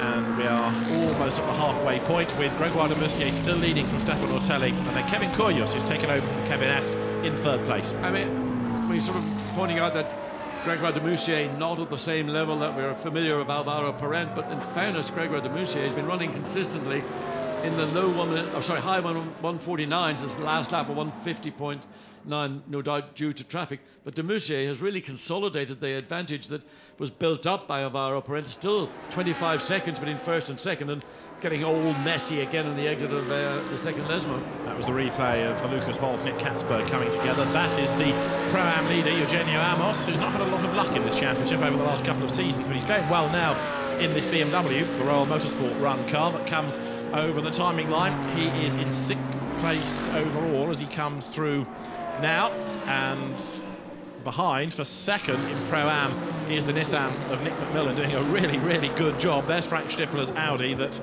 frustratingly for him, is 32nd. So although it's good to watch this, it's not really a genuine fight for position. And we've had another shuffle a bit lower down the order, yes, because we'd already seen him not the car of Vadim Kogai go wide. So Thomas Enger, who we've not seen yet in the Lamborghini, but he's there, I promise you, in 9th place, working his way into contention. Wonderful, I love Thomas Enger. He's so just, I mean, if you wanted a character, one character in any form of motor racing, it has to be Thomas Enger.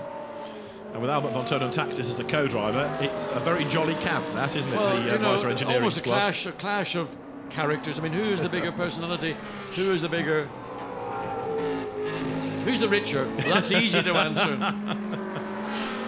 Is there anybody richer than Albert von Toden Taxis, the German Baron. Well, Thomas Enger is certainly quick, and Peter Cox will do the last stint in the Lamborghini Gallardo as this opening round of the Blancpain Endurance Series continues here at Monza. Just looking further down the field, Frank Stipper in particular, running sadly all the way down in 32nd place. His lap times are matching or probably slightly quicker than anybody else on the racetrack. So Stipler pushing as hard as he can, in spite of being in 32nd place, knocking out low 1 minute 50-second laps. There is Thomas Enger. We found him for you, John, in the Lamborghini. Turning his way through ahead of the battle now between Ferraris, where you've got Vadim Kugai ahead of Simon Knap. Now this is for third in Pro-Am, so it's another significant battle. Vadim Kugai drawing attention to himself, A, because he's in battles, and B, because it's a very colourful car. But Simon Knap, the Dutchman, ex-BMW racer in Blancpain, now at Ferrari, looks for a way by as they get to the Parabolica. Not quite near enough. Oh, the Ferrari runs wide onto the ground. You could see he was getting it all wrong. Didn't slow the car down. Again, no confidence in turning the steering wheel. Off the throttle, on the brakes, runs wide, and well, there's an illustration of how to get it wrong. And the Bentley now comes up, has to go very acutely back to the left-hand side of the track to pass the Ferrari. As it takes a bit of racetrack, the Bentley at greater speed was anticipating taking. Now the Ferrari is now up to speed, tries to find a way around the Bentley. Suddenly it's all battles to the fore coming into the first chicane. Guy Smith having to be a little bit defensive to keep the speed of the Ferrari, which picked up a lot of speed in the second half of the straight. That's 3 incidents we've seen from Vadim Kugai, though, in his stint, which is half an hour old, and I just wonder if he has another one, whether the race director may not show him a driving standards flag just to calm him down, because if he keeps going off the road like that, sooner or later it's going to bite. But he's got a quick car. I mean, he's pulling up again to the tail of the Bentley. If I was Guy Smith, I'd be worried, because I just wonder whether that Ferrari might fancy a bite at the rear of the Bentley. And as a consequence, let's look again and see. Just you can see on the brakes, no throttle, car just tippy toes around the outside of the gravel, gets it back, no damage to the car, but a very messy entry and conclusion to the corner. And Marco Seefried watching his hard work being unravelled here, isn't he? Ka-ching, ka-ching. You might think that, I couldn't possibly comment. Yes, Marco Seefried, the gun for hire. Seefried did a great job on this car. And, I mean, his teammates are not, again, to his level, but you know that's what endurance racing is about. Not every driver is a fully paid top-line professional driver, and the mix and match of skills and qualities, and that's why we've got, look at the gravel now, that's all the consequence of Katzberg. That is a mess on the outside. Anybody gets out there, the arms of the barrier are going to say, come to me. And we're all embracing for sure. Number 1, Marc Bassang, running in 4th place at the moment in the Audi, and he's trying to work his way through traffic. He's being held up here because that Ferrari will not get out of the way, and it should get out of the way. 51 it is, the Ferrari in question. That's the Barreiros, Peter Mann, Francisco Guedes car, which is in the Gentleman Trophy and should not be fighting. Maybe that car thought the Audi in question was the Gentleman Trophy equivalent. But anyway, through now has gone Marc Bassang, and he can set off in pursuit of Kevin Kyrgios, the Estonian, in the ART McLaren further up the road, but the gap is 15 seconds between them, so Marc Bassang has got work to do here. Yeah, I mean, as long as he gets clear road, he can see where he wants to go. Again, looking at the BMW, trying to look down the inside into the second Lesmo. It's not a place you want to do it, because most drivers, their focus and concentration will be on the second Lesmo, not about somebody thinking about a move up the inside. So the race is currently on lap 49 for the leader, Gregoire de Moustier. There's Bassang. There is the lap 51 Ferrari with Peter Mann, in fact, the Brit at the wheel of it, and off again almost. Well, the two BMWs coming together, and one going round the outside, having to run across the gravel that the Katzberg car dragged on a number of laps ago. So a little bit messy for the two BMWs up at the Ascari chicane. It's all happening. Nick Katzberg in 12. 10 is now Eric Clement at the wheel of the sister car behind. So those two cars battle on, albeit in different places on the classification, different laps as well after their dramas. And Porsche attacking as well on the far side of the circuit, because they're getting up to the Alistair McCaig BMW is Franck Pereira in number 93 Porsche. Ahead of them both is the overall race leader, Gregoire de Moustier, doing exactly what's required of him in this middle stint. Yeah, I mean, he's just got to be careful with the lap traffic. He's got to make sure that his speed is going to be effective on parts of the racetrack where he's not going to catch a slower car or a car driven by a less experienced driver unawares. So it is really tippy-toe stuff right now, but the pace the McLaren's got has got straight line speed, it's got good corner speed as well. So for Gregoire de Moustier, just pick them off in the parts of the track where you're strong.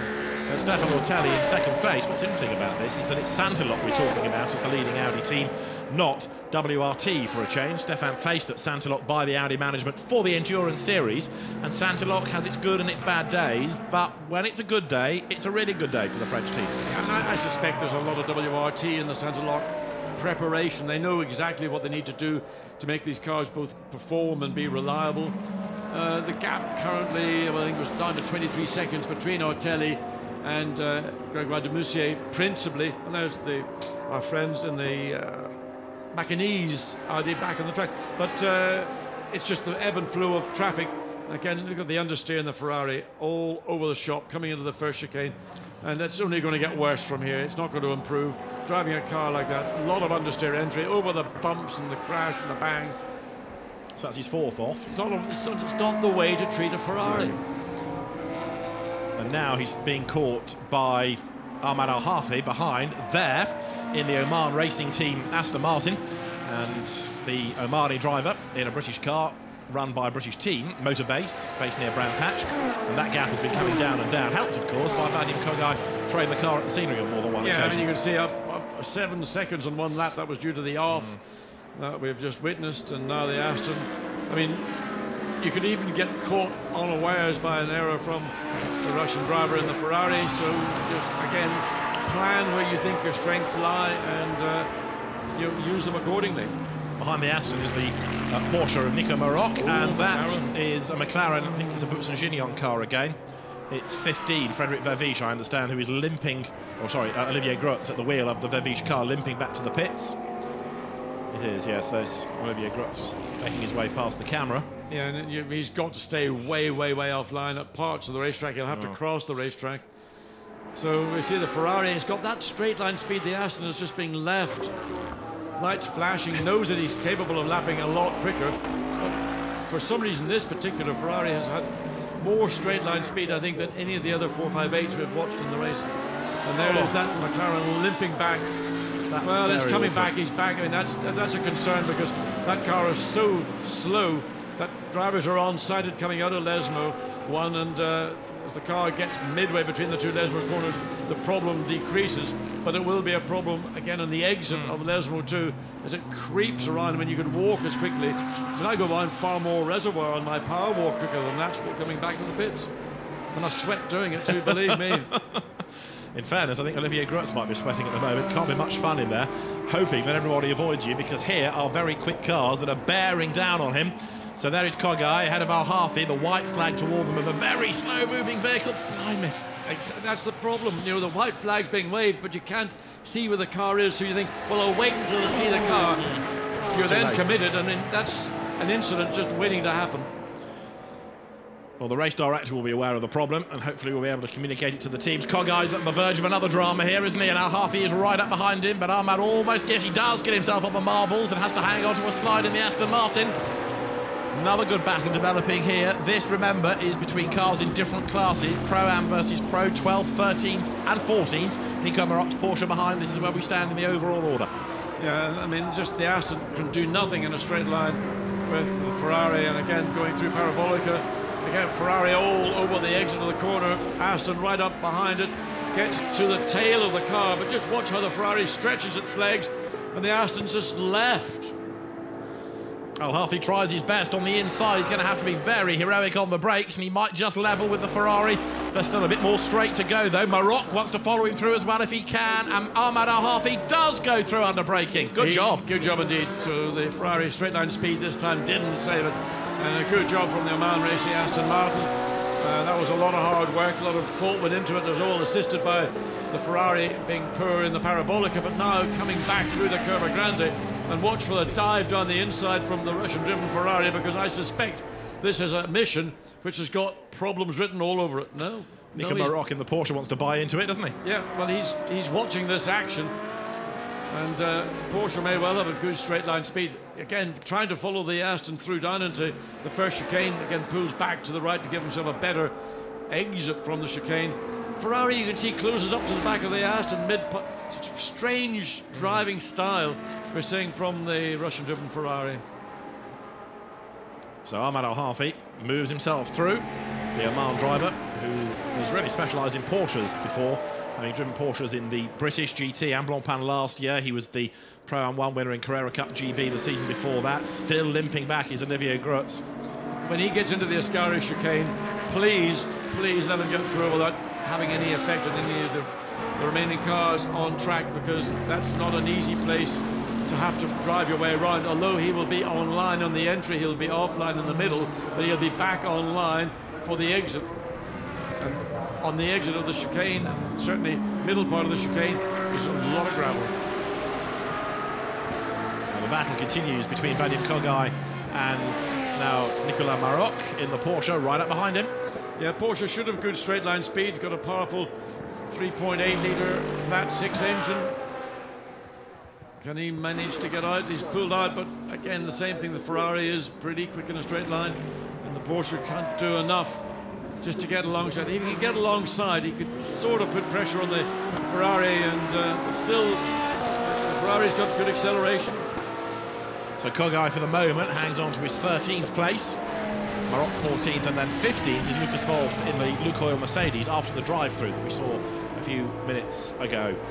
An hour and 22 minutes, give or take, still to run.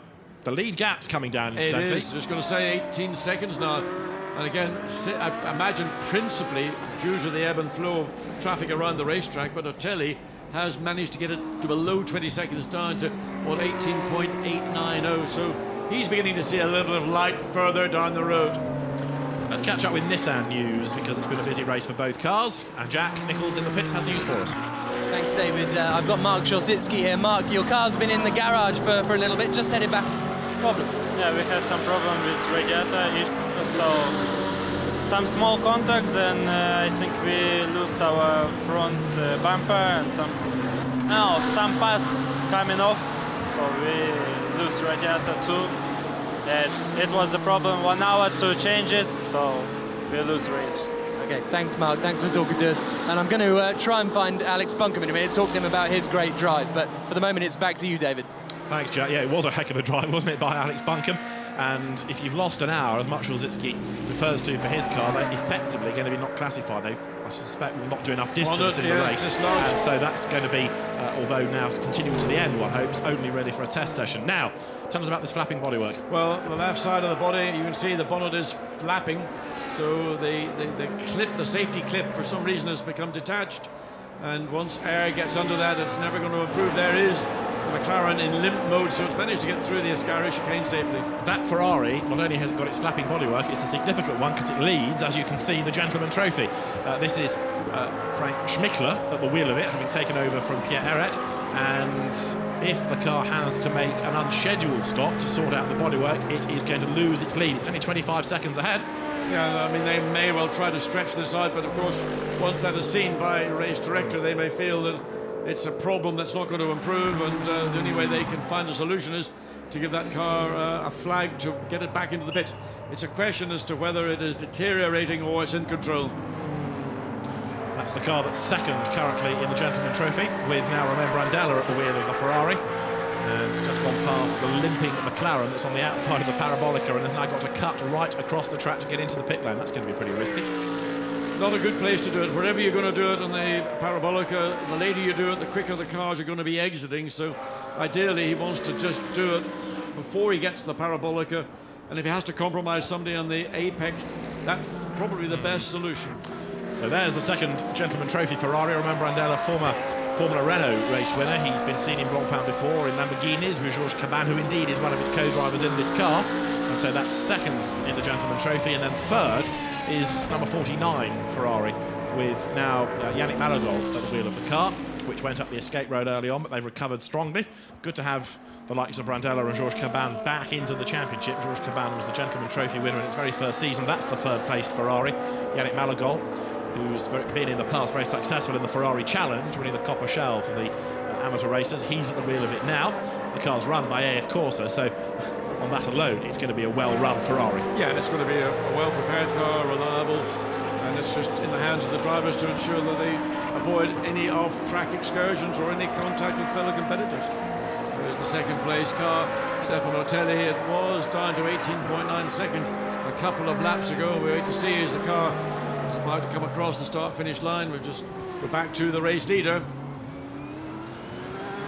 15 seconds, so the gap is now closing more significantly. Let's look and see what's going on up at Ascari. That's the leader, that's Demustier, and that's why he's lost some of the time. Yeah, and he doesn't need to make mistakes like that. I mean, a lap car, he shouldn't have put himself into that position.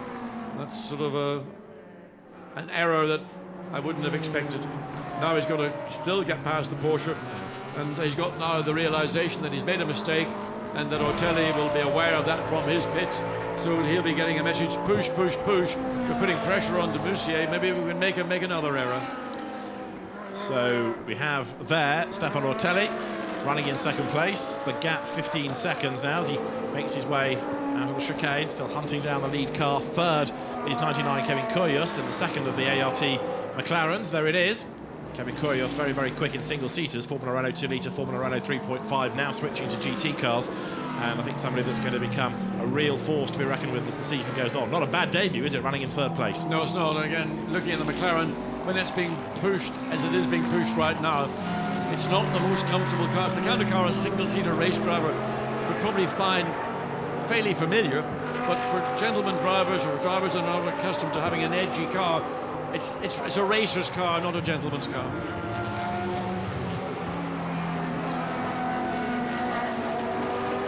So we've got the race leader working lap 55 now. We had talked about Alex Buncombe's amazing first stint, working his way through the field, so it was a very, very impressive job. We talked about it, but let's hear from the man himself. Alex Buncombe's with Jack.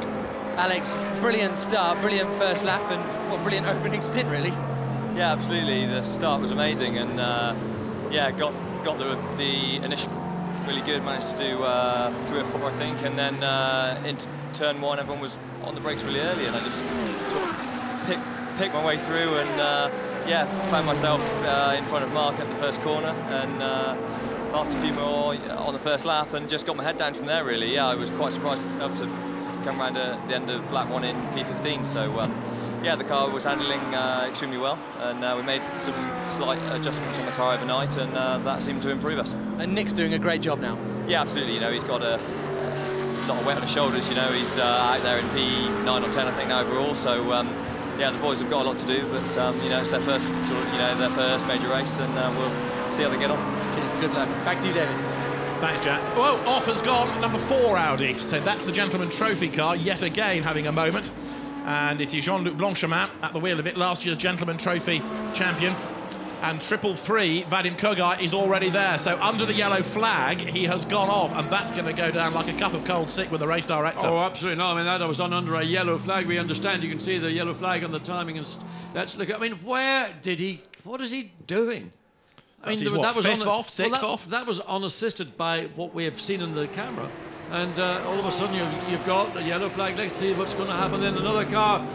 Is there oil? Maybe there may be something on the racetrack. Must be something on the racetrack, because 2 cars going off in a similar corner.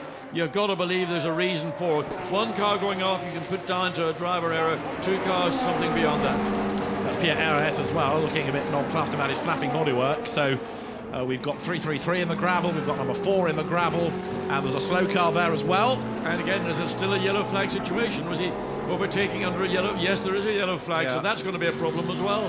Trying to see which car that was. That might have been the Lamborghini. Thomas Engel will check in a moment. So where's 333 gone? That's been snatched out of the way, I think.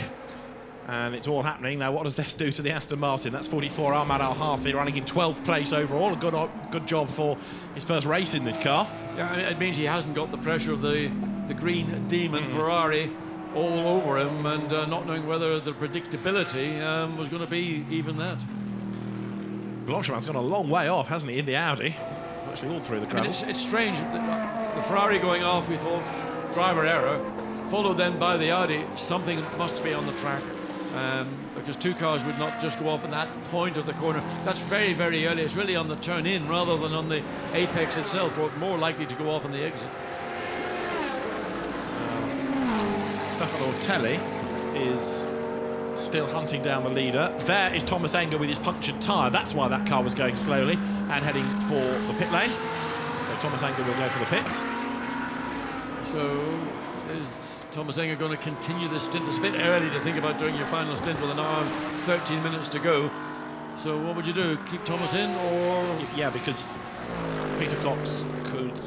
He would have to do 73 minutes for his last stint, so he can't do it. So one tower or 4 tires. Certainly he might change 2 because... Well, interested to see what happens with the team. So the Jack with the air... Well, they're putting fuel in as well. Yeah. So they're going to keep Thomas Enger in the car, refueling him. And we have to wait until the refueling is complete before they put... Is it just 1 tire or all 4? There's a little bit of confusion. So 1 tire certainly looks like the left front is going to be clearly changed. That's the tire that's gone down. Is the right front? I don't think anything is going to be done at the rear of the car. Or it's just simply 1 tire. 1 tire, indeed. Fuel and so 1 fuel tire. and 1 tire. So Thomas Enger back out. Now, Thomas Enger's puncture slows him. There's the BMW that comes round the outside. He can't really slow enough. Well, there is a yellow flag, actually. If you look from the camera looking back from Lesmo too, I think I did see a yellow flag, but it was quite a long way off the racetrack. I saw a yellow flag. How many racing drivers have said that? I saw a yellow flag. He overtook me. Racing drivers' eyes are different from mere mortals' eyes. I think that there was clearly a view looking from the Lesmo to Lesmo 1, and there was a marshal holding something yellow. If it wasn't a flag, then it must have been something, maybe a T-shirt.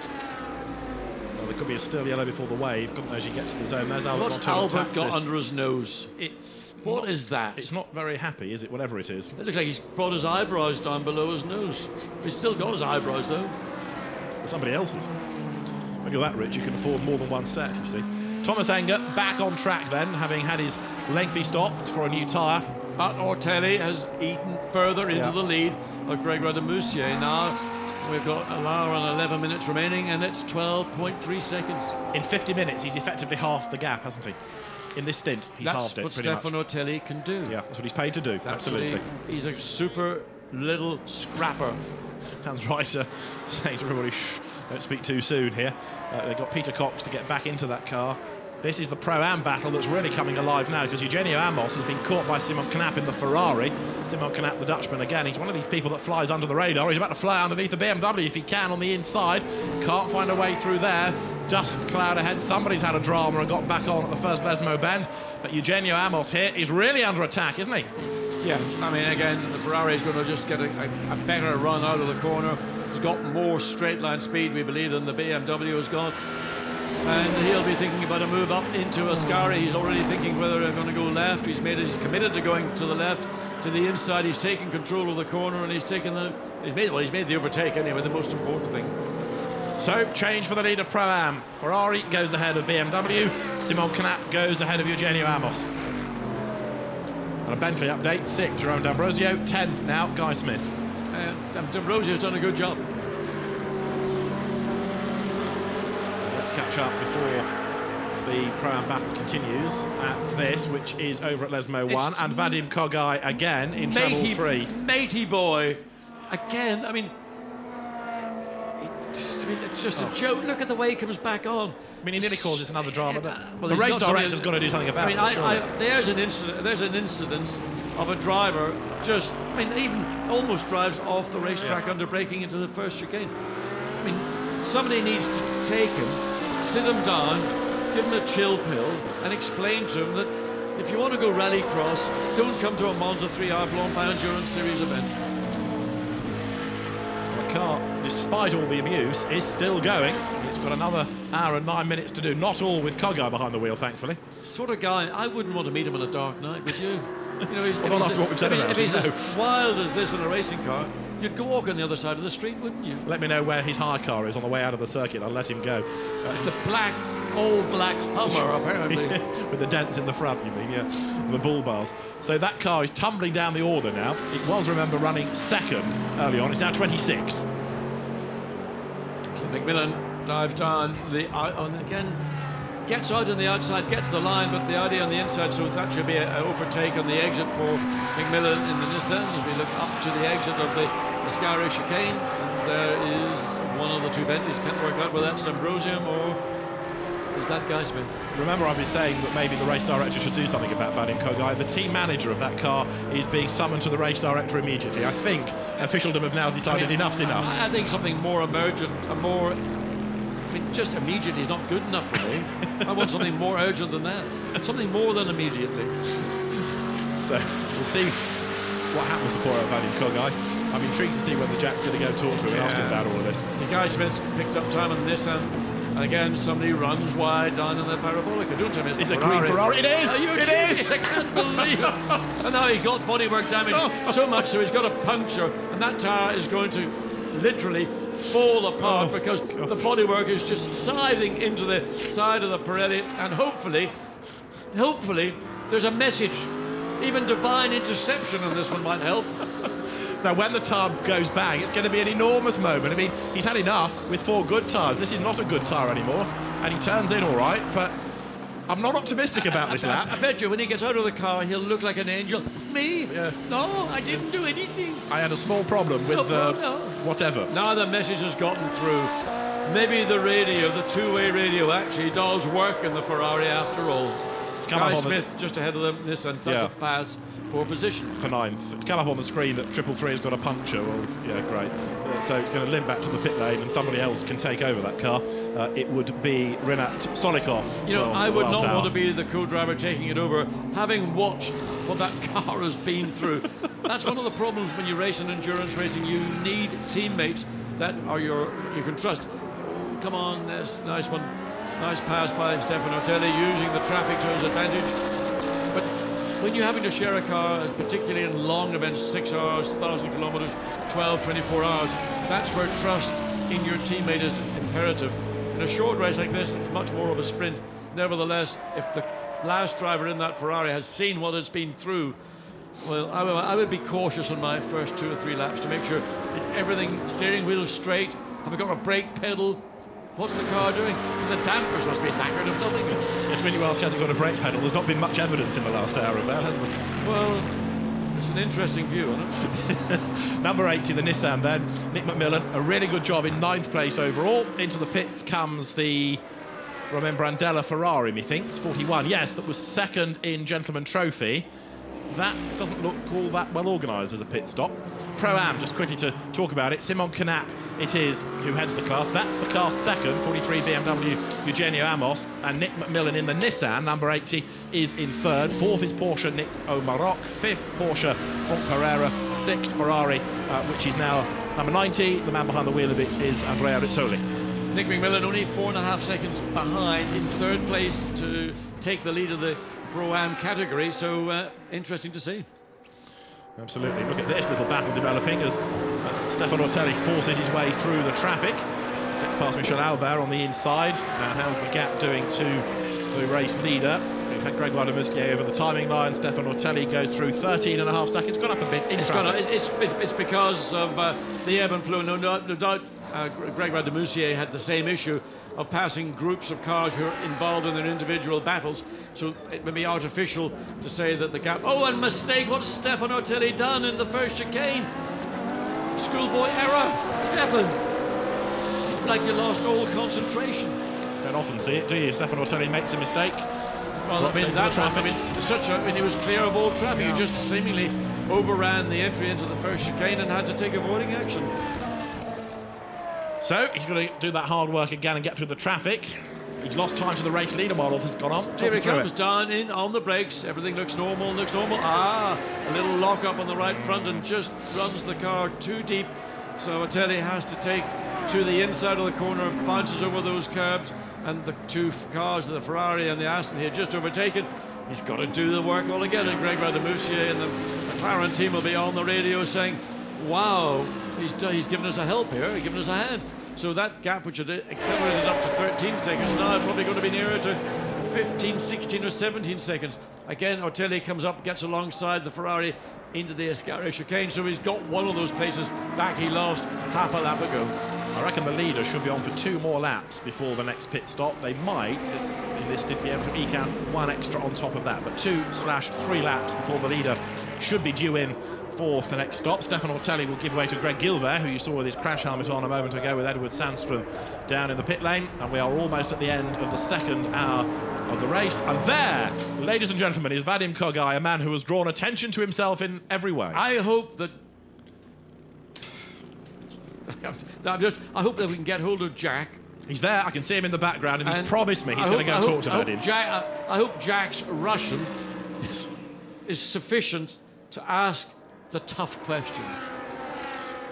And your membership card, John, of Vadim's fan club will be arriving in the first class post on Tuesday. Great. He's wonderful for television. Absolutely. Everybody loves what he's doing. It's only us idiots who think, you know, what kind of guy drives a racing car like that? But the public at home watching television, and there's a problem on the left front on the Lambo. Thomas Enger again. Yeah, and that's the second time he's had a puncture on the left front. Same corner, absolutely right, yes. So this at least means they can combine this with the driver change stop to put Peter Cox in the car, but it loses them even more time. Yeah, but it's why is he suddenly suffering left front punctures? Is some of the bodywork getting close? Has there been damage, contact or something? That is not normal, and Thomas Enger having suffered now the second of those two in his stint roughly of an hour duration. Thomas is going to get out, Peter Cox is going to get in. There'll be a full four-wheel tyre change as well as refuelling. Can't change the wheels and tyres, of course, until the refuelling has been completed. If I say about that tyre that there's more and more gravel being brought onto the road, you will say, but it's not affecting anybody else in the same way, which is absolutely true. So Guy Smith having to go slightly defensive with the BMW. And Guy Smith is in 8th place, and the Bentley, the leading Bentley of the two. The other Bentley, where is it? No, so say, D'Ambrosio. Jerome D'Ambrosio has done a really good job in his first drive. I'm sure he's driven closed cars in the past, but to come out of a Formula One test program that he'd been involved in or whatever, to jump into a car so totally different, and particularly going from high downforce cars to relatively low downforce cars, not an easy transition. And Ambrosio, I think, has done a very good job for Bentley this weekend. Go along with that. There's something fishy, by the way, happening for AF Corsa at the moment, because the team manager of both cars 50 and 51 being summoned to see the race director. I wonder whether this is a pit infringement that's happened for both cars. So we'll keep an eye to that story as well. So the Nissan also in. Nick McMillan having a good stint in that car. And he was only 4.5 seconds behind the lead when he came in. So whether they can get him out again and see a challenge to the last just 1 hour and 1 minute of this race remaining. Just in case you're waiting for the next replay of 333 going off, it's still in the pit lane. So you've seen all the spins and the dramas it's had. I get the feeling the car just doesn't want to go out anymore. It's had enough abuse, but for the moment, the car is still in the pit lane. And I wonder whether that's something to do with official. If I was a director of Ferrari, the car manufacturing company, I would take that car from the team and I would take it on a world tour with a video of what we've been watching and say, this is the kind of car Ferrari makes. We can give it this level of punishment and it still comes back. Yeah, we thought the Bentley was strong after the first hour. We hadn't seen anything like Vadim Kogai's stint in the Ferrari. Right, in comes 8. That's Jerome D'Ambrosio to give way to Duncan Tappy, is it not, in the rotation this time? So number 8 from 6th place. Good effort, that. D'Ambrosio out. Duncan Tappy will get in. We have also got Simon Knapp and Eugenio Amos into the pits. The cars first and second in Pro-Am. There is the BMW, Eugenio Amos to give way now in the Royal Motorsport BMW to Stefano Comodini. And also coming back into the race, number 44 Aston Martin, I think Michael Caine it is now, isn't it, to have taken over that car. So we've got to the end of the second hour, the start of the final hour of the race, some pit stops cycling through. And Gregoire de Moustier has done now 64 laps, or the car has done 64 laps, and he stays out. And so they are just going a bit further on this second stint. But you know what, more importantly, his last lap, 1 minute 49.4. No, his last was a 52.5. I beg your pardon, you're right, I'm looking as fast as that, but I was getting too excited there. 52.5, I mean, that's, again, traffic related. Yeah. So Ortelli is 12.5 seconds behind. Because his last was a 50.6, so he took very nearly 2 seconds out of it. Again, it's just traffic related. It's the ebb and flow of what traffic is at any given point on the circuit. Whereas Marc Bosseng has just done a personal best lap in what is now 3rd place. Yeah, because Kevin Koulios has pitted out of 3rd spot. And you like this, John? Vadim Kogai overshot his pit and left the car in gear, so the team couldn't get the fuel rig attached. This from Malcolm Swetton, who's been watching these things. He's a star. We need characters in motorsport, and he is, without question, a character. Bring them on. Let's have more of them. Jack, we can't wait to hear from him, I tell you. We're looking forward to it. I mean, Jack's Russian has got to pick up. I mean, I'm going to send him on a course, crash course. That's the wrong word. Be careful what you wish for. An intensive Russian language course. If he crashes on the way, well, that's up to him. Yes, only in a green Ferrari would he do that, of course. So we have got now 58 minutes of the race remaining. There is the 43 BMW back into the race. Stefano Colombo then at the wheel of it. And the teams, Stefano Comandini, getting themselves ready for this last hour of the race. We'll pick up how the class situations are once this last round of pit stops are cycled through, because there are still one or two still to be done. Gregoire de Moustier is doing a very good job at eking out the fuel in this middle stint. No safety cars, of course, that we have thus far, and he's now done 65 laps, so that's 2 more than anticipated in this stint. Stefano Ortelli likewise, still 12.8 seconds back. It's been a good drive, I think. Gregoire de Moustier, he lost time in the middle sector, or middle section of this particular run, but he's, with the assistance of an error from Stefano Ortelli, has managed to do a good enough job. It's down to 12.8 seconds. Ortelli still able to use the track, I think, more efficiently than Gregoire de Moustier is able to do. Nonetheless, de Moustier will be, I think, and the team, happy with what he's achieved, and the sort of the, not the dash to the cash, but it's going to be Alex Premat in the car, who one would assume, judging by maybe his performance in Bathurst earlier at the end of last year, that McLaren was blinding. Was he driving it or not? He has done Bathurst in V8s. There was, certainly one of the McLarens was stunning over the mountain in the Bathurst 12 hours at the end of last year. Oh, Bathurst 12 hours, it was 12 hours. Started this year, yes, that's right, yeah. There's Ortelli, he's running second. And you've seen Max Buch getting ready to take on board number 84. Nico Verdonk has just, Harold Primat, I should say, brought that back in. They've transponded in the wrong place again, so it'll be Max Buch to take it over. Out gets Harold Primat. Well, we saw Max Buch win the championship last year. He was only a part-timer, wasn't he? He only did 3 of the 5 races, but hey, with a bit of help from Ben Schneider and Max Goetz, found into place. But in fairness, Max Buch did a very, very good job. No doubt, Bernd Schneider, all hail to Bernd Schneider as an endurance GT driver, a man in his early 50s, fit as a flea, and I mean, really, really put a lot of young professional drivers to shame. Ortelli squeezes by the Aston into, as he's coming in, he's on his way into the pits. And the leader is already in. You've just seen Gregoire de Moustier come into the pit lane, so the top 2 both in at the end of lap 66, and they'll be good to go to the end. There's no concern about fuel now, so they can come in, refuel, change drivers, put the tyres on, routine stops all round, and now it's going to be fascinating to see how Greg Gilbert, who knows the car, shapes up against Alexandre Premat, who is new to the McLaren. This is going to be quite interesting. Yeah, I mean Stefano Ortelli came in right on the limit and couldn't have been any more precise in stopping the car. Gets out, helps Gregoire Gilbert get in, and yeah, I mean, that's pit work between the 2 lead cars. You can see them all with their nose to tail in the pit lane. So the McLaren just ahead of the Audi when it comes. There's the car now going up on its jacks. The fuel is still going into the Audi, but the driver changes compete in both cars. Yeah. Stefano Ortelli, great guy. You definitely have to have him in your team. Mark was saying in to give way to Lawrence Vanthoor.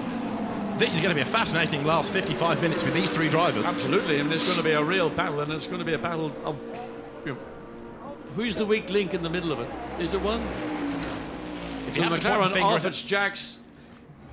The answer to your question, if you have to point the finger at anybody, is Premat being inexperienced in this car. And he got caught literally by the Aston coming down, or the Bentley, I should say. Yeah. But the Bentley peels off, so no difficulty for the McLaren now going out. So let's have a look and see what Alex Premat can do as the Audi comes down. And so as the gap, it was roughly 12 seconds. At the point when they came off the racetrack, it looks like it might be a little bit more than that by the time they get back on, as the Marc Bassin car comes in for its final stop. You could argue this is the first round of the sprint series in a sense, because you've got 3 very quick drivers with now 54 minutes to go, all going after the race lead. I think Lawrence Vanthoor, in fairness, is going to be too far back, but you never know if a safety car arrives. Absolutely, that's all you need is one incident. Safety car gets deployed, and then it becomes a race. Yeah. So away goes Vanthoor then. Guy Smith is also in, as we have seen, in number 7 Bentley.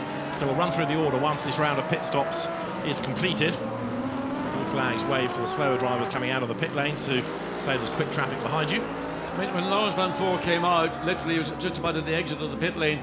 Gregory Gillet was going in the 26 Audi, was just about to go into the first chicane. So the gap between second and third may be a bigger issue than the gap for the lead of the race. So we're going to see a strong run, I'm sure, from Alex Premat in that lead car. I suspect a consolidating lead, but it might be a battle for second place between the two Audi drivers.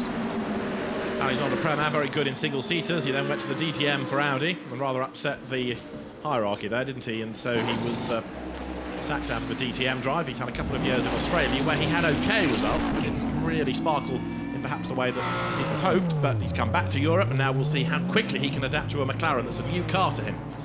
I think Duncan Tappy makes his way down the pit lane in number 8 Bentley. Lights flashing now, he comes on to the racetrack. We've got to stay to the right of the blend line, not move, stay to the right, Duncan, wait until you get down. It's really to prevent drivers swinging straight across the cars that are at high speed coming down the racing line. That line has been introduced a number of years ago, and a lot of emphasis in the driver briefing is to respect that line and respect other cars that are travelling probably much quicker than yours. That's the race leader, that's Alexander Premat, who is at the first chicane. Where is the second place car? 20 seconds back. That's the starting point. Yeah, and let's wait and see when they've both completed flying laps. But it was something like 12 seconds when they came in. There is the second place car. It's coming into the chicane as the lead car makes its way through the Curva Grande. It's really the battle. I'm going to keep an eye on Laurens van Voor and the current second place Audi. Those two WRT are one, the Sandlock car, but effectively it's a WRT car, to see whether Van Voor can actually make it second. Well, he's fourth at the moment because their third is Andy Soucek, and that's going to be the first change, I think, because the way that he's going in the 99 McLaren, sister car to the lead car, he's going to be up with, is he not, Gilbert very, very soon indeed. I think Andy Soucek is the man who's going to take the position away from the Audi. We saw a stunning drive from Soucek in the McLaren here last year, and a driver with a lot of single-seater prowess, test driver in Formula One briefly. And if he doesn't make a mistake, he's got to have the legs of the Audi, and he can catch him, but can he pass him?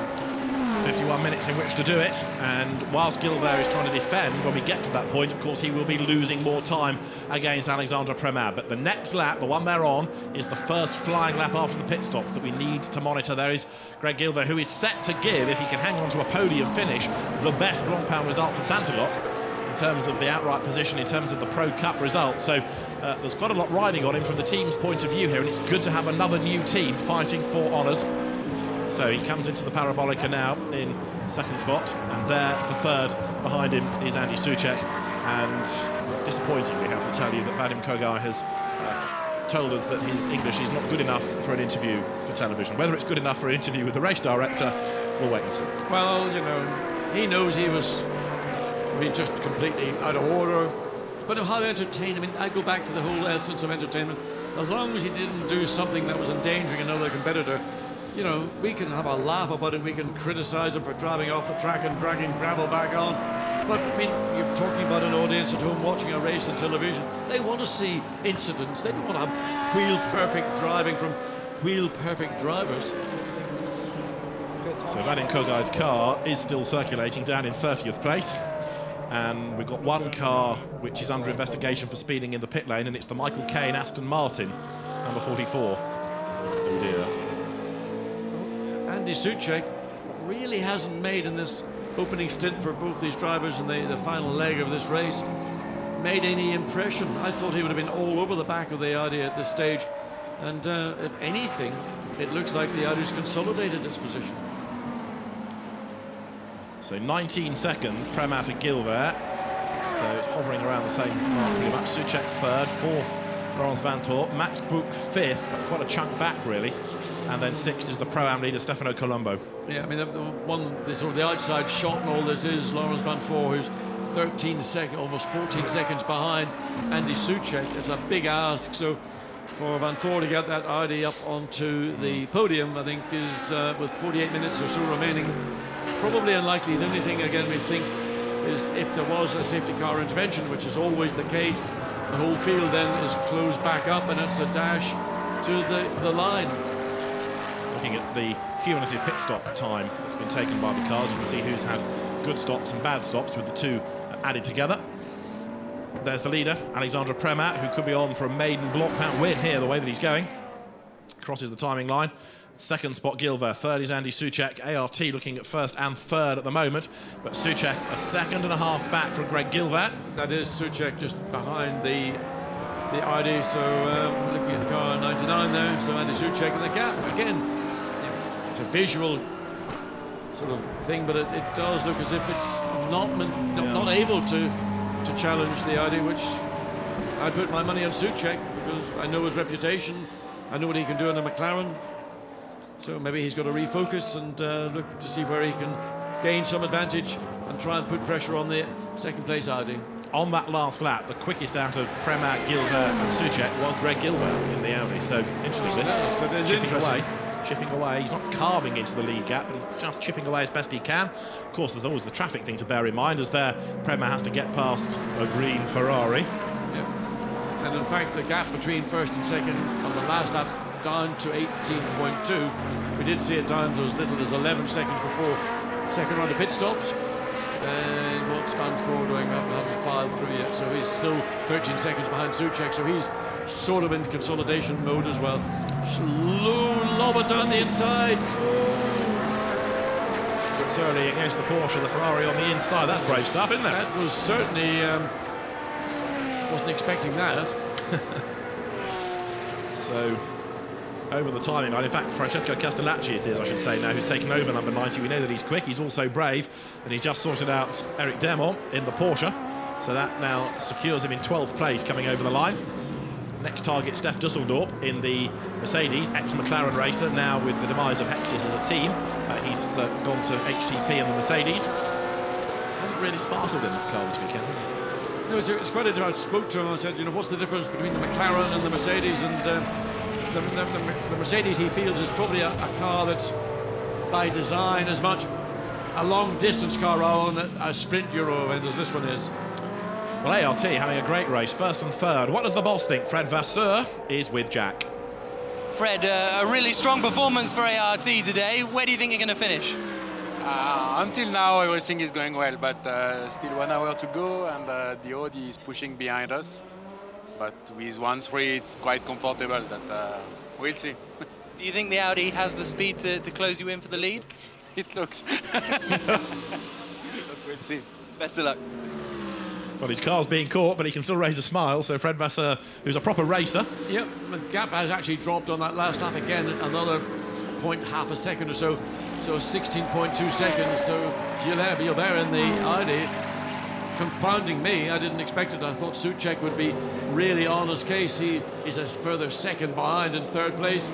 And again, all the way back to Lawrence Van Thor in fourth place, unchanged at 13.2 seconds. Michael Caine being given a drive-through penalty for speeding in the pit lane. Whether it was Michael speeding on the way out or Ahmad Al-Hafi on the way in, can't tell you. But either way, car 44 cops the drive-through, as it's a team race, team penalty, so they will have to take it on the chin. And the car's lost time anyway. It's way down in 27th place now after dramas. In fact, it's sitting in the pits anyway, so clearly there is a bigger problem than just speeding. It's brought it back in, and the Aston's in the pits. When it goes out, they'll have to come back in and drive through anyway. Two Bentleys, 7th and 9th. If you look at the second place car come across the line, 15 seconds. And the fact the traffic has caused a bit of a, But two Bentleys, 7th and 9th. At the minute, you have to say, first time out. Good effort. Absolutely. Yeah. And you see how the race format and the race pattern changes hour by hour, driver by driver. Now, Stefan Ortelli did a very good job in that middle stint, didn't he, to try and bring it into contention. And Stefan now is in the pits ready to talk to Jack Nicholls. Stefan Ortelli's stint putting the car second place.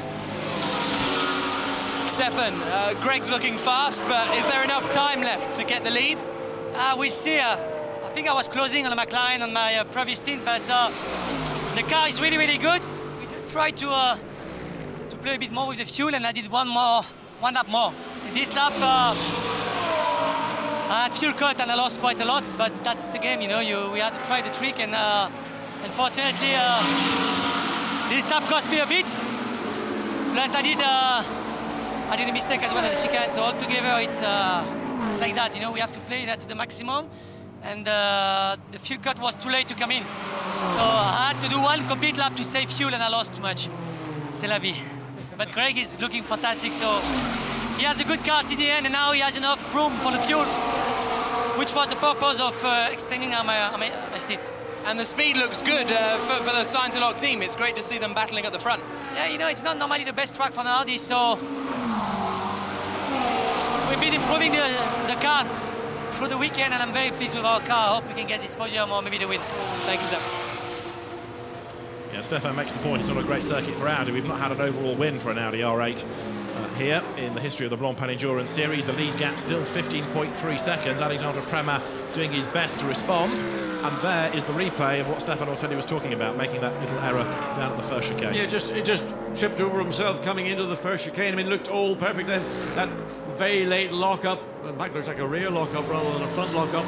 And Stefan had to bail out of the corner and go over the curbing. And again, the two cars, the Ferrari and the Aston, he had already gotten ahead of, had to repass them. So all the hard work, the hard yards that Stefan had put in, and you know, those are the little issues that you've got to try and avoid. But when you're right on the edge, as he had been, and taking time out of the lead car, got to virtually halve the gap between the gap when he started to where he was at that point. You know, great drive again by Ortelli. Great enthusiast as well, just loves his racing, and delighted still to be an Audi factory driver at my age, as he phrases it, because he's not as young as some, but he is still quick, still competitive, and still a great ambassador for Audi and for GT racing in general. As you look at the race leader, Alexandre Premat, and off the road has gone yet again, number 15. I'll say yet again because it draws attention to itself when it's got problems. That McLaren, he's going to turn the car around as best he can, but it's not a good place to be stuck, is it at all, that? It's also looking a bit low on the right front corner, so it had a very slow run to the pits when Olivier Grotz was at the wheel of the car, and now it's trying to turn itself around and rejoin. Now he's got to get away from left to right. He's got to let all the traffic that's behind him before he makes any attempt to manoeuvre. Again, he's back into that limp home mode that we saw some half an hour ago, maybe a bit longer, and he's got it fired up, and hopefully he can get into the pit lane. Change of place coming up here because Castellacci in the Ferrari look is up on the inside of Steph Dusseldorp, and he's going to go through on the run down towards the first chicane. This is for 11th place. Through goes the Ferrari, and just up ahead is Renat Solikov, who's taken over the infamous 333 green machine. But he's not as entertaining as his teammate. No, never catch on with it. This car looks like it's a Ferrari being driven that you would expect it to be driven. There's 15 limping to the pits. He gets it off the circuit. So that car lost a lot of time early on. It's been another disappointing weekend, sadly, for the Brooks & Gignon team. One car damaged early on in that clash we saw Phil Quaife have, and 15 with mechanical woes, bringing it back into the pit lane. So ignore 333 from this battle. It's in 30th place. Bentley, BMW, Audi. Ignore the Audi, that's Gentleman Trophy. That's not in an overall battle for position. And nor is the BMW Bentley fight for position either. Duncan Tappy, you know, trying to get position again to get the run out of Parabolica up the back of the BMW. And has he got any momentum? Not really. So it'll all be about a battle under brakes coming down. Can he sweep under the BMW down the inside? He's got to have a look at it. He's doing the single-seater thing of just take the opportunity and force the issue, and it worked for him this time. Executed extremely well, Duncan. He gains the place, and that's on the road. He puts a lap on that car, effectively. Duncan Tappy running in 7th spot overall. He's done the bulk of his GT racing in McLaren, although we did see him in a one-off in the Mercedes at the start of last year. But it's good to have Duncan not only in the championship full-time, but as a works driver for Bentley, which is great for the ex-single-seater racer whose single-seater aspirations came to an end really through a lack of funding, certainly not through a lack of ability. Well, it's the name of the game for so many young drivers, British, whatever. It's an expensive sport. It needs funding like probably no other sport in the world. So the Bentley, in its maiden outing in the Blancpain Endurance Series, the car ran in the Abu Dhabi 12 hours at the end of last year. Still being developed, but it's proved to be competitive, if not on the outright pace, as the race has taken its 3-hour course. But it's certainly been an impressive debut for my money. Yes, I think particularly Andy Merrick's run at the front, holding 2nd, 3rd, 4th positions for the best part of the race of his stint. Error from the Ferrari lets the Nissan get through. So Stephen was in that last year. Yeah, 35 is the troubled Nissan that lost so much time early on. Katsumasa Chiyo, the Japanese driver, who comes to Europe as part of Nissan's driver exchange program and its driver development policy. He's learning about Monza, and he is behind the wheel of the car that lost the hour early on. Andy Soucek still pushing but losing ground. The gap to the second place Audi. Gilbert is increasing. Last time across the line, the gap was, well, it was just under a second, but I would say right now it is more than that, and he's now got the problem of finding a way past a Porsche and getting held up into the Ascari chicane. And he's just got to be patient. There's no way around the outside. There's gravel there. He's just got to wait, and now he'll struggle because he's lost his momentum. There's the Audi, tantalisingly close up the road, but just that bit far out of reach as they come down to the Parabolica. The clock ticking away, 37 3/4 minutes of the 3 hours remain. As there is the McLaren diving up on the inside to sort out the back marker. And all that does is then allow him a clearer look at the Audi that he's still hustling on and still trying to chase down. Well, it was just under a second. Now it's going to be probably about 2 seconds when they come across the line. 3.5 seconds. So all that traffic in the last half of the lap has cost Andy Soucek dear in his pursuit. There you can see the gap, the Audi coming into the first chicane. Now the McLaren, that's 3.5 seconds. But the traffic's not really helping Greg Gilbert either, because the gap is still hovering around 15, 16 seconds against Alex Premat, the race leader. So Greg Gilbert somehow needs to start taking chunks out of that lead, and he can't do it because A, there is the traffic, and B, he doesn't have that much more speed in the car. He's not a second a lap quicker. He really is dependent upon the traffic or Premat making a mistake. Yes, I mean, there's no pressure right now on Premat, other than, you know, getting involved in issues, lapping some of the back markers. There is the leader of the race, that 15 or 16 second advantage over the second place Audi. So really thinking more about just drive to the flag. There's no racing that he's going to be involved in. Keep it out of trouble, keep it on the track, stay out, don't make any risky manoeuvres when you're coming up to the back markers.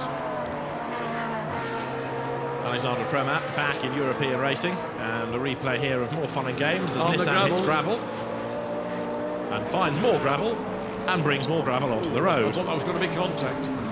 Florian Strauss in number 80 avoiding the Bentley, thankfully. What do you think this late stage of the race? Of course, there are still perils up the road if you're not careful. There goes the race leader. That now puts 76 laps in the book. Through goes Alex Premat, who now can just storm clear when the road permits. In second place, Greg Gilbert will be through shortly. In the first sector, he was slower. In the second, he was quicker. What's that all about? Little lapse of concentration coming into the first chicane. Maybe something on the inside of the corner we can't see, but certainly not the line you would expect from the race leader. So you can see how much time that costs Premat in the first sector. 34.5 he did in the first sector on his last lap, and a 35.3 on this lap, so it's cost him a bit of time, certainly. Yep, there was a little error you saw, just ran wide on the apex and then compromise in the turn to the left to exit through the chicane. There's Katsumasa Chiyo in the delayed 35. Yeah, Greg Gilbert has made up 7/10 in that first sector alone because of the error that you've just seen from Premat. Nissan powers on, way down the order. Yeah, down to 34th place. So that long pit stop to fix whatever the problem was for the cooling. We did see fluid. There's the Ferrari back in. Is that our... Is that the 333 or? Yes, it is. It's not given up the ghost, has it? Not sure yet. Let's have a look. They're going to refuel it, but they're going to also take it to the garage, I think. Put it up on the jack, swing it in, and then more people can work on it. I think it's cried enough, finally. Yeah. I don't blame it. It's the famous Parabolica, out of which the ART McLaren comes. Alexander Premat then, he's about to break the timing beam and come through and complete 77 laps. As he does so, that lap is a 51.2. And Greg Gilbert in second place, still hunting him down. So ART versus Santalok. It's all about French teams at the head of the field now. Yeah, now let's see if they can get it correct this time. Yeah, it looks much better. Gets the apex. So everything back in control. As Premat makes his way through the long, wonderful Curva Grande. just flat out all the way through. 160 miles an hour on the exit. Then this is the more difficult part of the track, under braking to judge your braking, and particularly lap cars. So gets through there cleanly, runs the curb in the exit, which you're permitted to do. Don't want to drop a wheel off into the gravel. Then settle the car, and it's almost like you want to float the car through the first Lesmo. Always one of those corners where if you can get that lovely balance between attitude and grip, and then the slightly less impressive Lesmo 2 used to be a magnificent corner, has been slowed down considerably in the interest of safety. Then you drop down under the banking of the old original full-length Monza circuit, then on the brakes into the Ascari chicane, a great chicane. This is what all chicane should be like. Gets quicker as you go through it. The exit probably about 120 miles an hour. And then you've got the long second main straight here from the Ascari down to Parabolica and into the Parabolica. You can brake pretty late into the corner. You get an early apex. There it is. And then the car, again, I call it floating. You just balance the car on steering and throttle. And there's the banking to the right. Car, very, very late exit. Probably 400 meters from the apex before you get to the exit of the corner. Wonderful corner. Traditional racetrack style of corners, not this horrible matrix stop-go that we do see in a lot of racetracks today. Every corner has character, every corner has colour. There's grass, not just endless tarmac runoff areas, for example. So it's a proper racetrack. It's old school, but it's a proper racetrack. It's what, when racetracks were built for the cars of their era, they didn't do stop-start corners. They had long corners where you drifted the car on a mixture of throttle and steering, and some of the most evocative shots of motor racing are people like Fangio going through the corners from the pits down to the hairpin at Roar in a 250F Maserati. It just brings a smile to my face.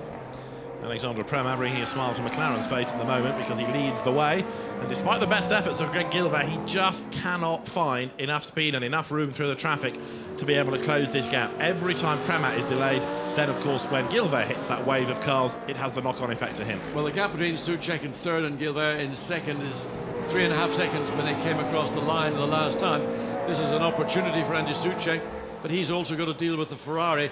So one Ferrari for Souček, two got a BMW and a Porsche for the second place Audi of Gilbert, and the waved blue flag. But as the Audi got the straight line grunt, he's got the corner speed, he's going to have a little sniff down the inside, but not close enough to the BMW to take the risk. That's the Acuria cars BMW. Is Oliver Bryan in it right now? Let's have a look. It is absolutely right. 14th that car runs. It's Black Bull Whiskey sponsorship. Lots of enthusiasm to try and take Acuria cars back to Le Mans in the long term. So the Porsche alongside the BMW, blocking out any chance for the Audi to do anything.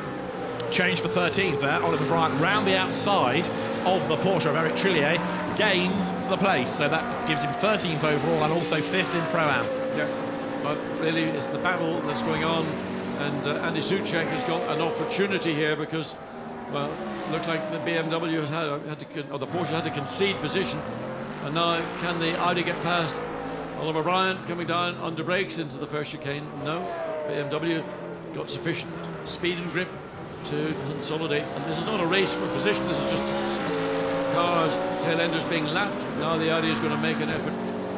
Looks like it's going to be around the outside, certainly down the inside into the second chicane. Shows again another of the features of this type of race, doesn't it? Because there's a car on the lead lap trying to work its way through back markers, but those back markers are themselves having their own race and are involved in their own battle. Yeah, right, they are being given a wave blue flag, so they are obliged to get out of the way of that lead car as soon as possible, but it's not a perfect science.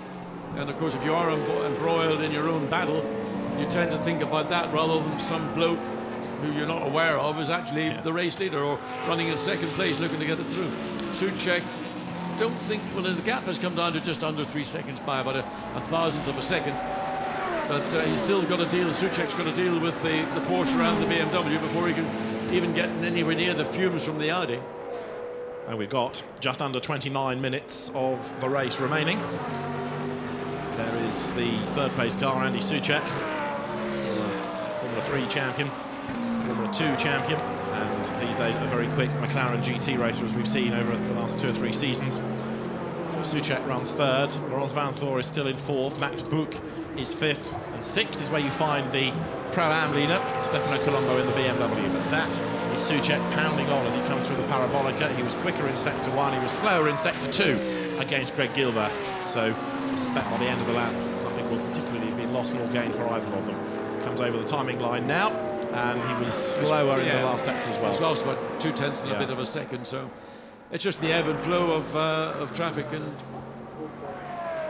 comparing the pace of Souček last lap 150.3, last lap of Primat 50.4. So Souček is actually fractionally quicker in a lap time compared to the race leader, but it's not really having any impact on the battle for ultimately will be the final podium position, with Souček in third place.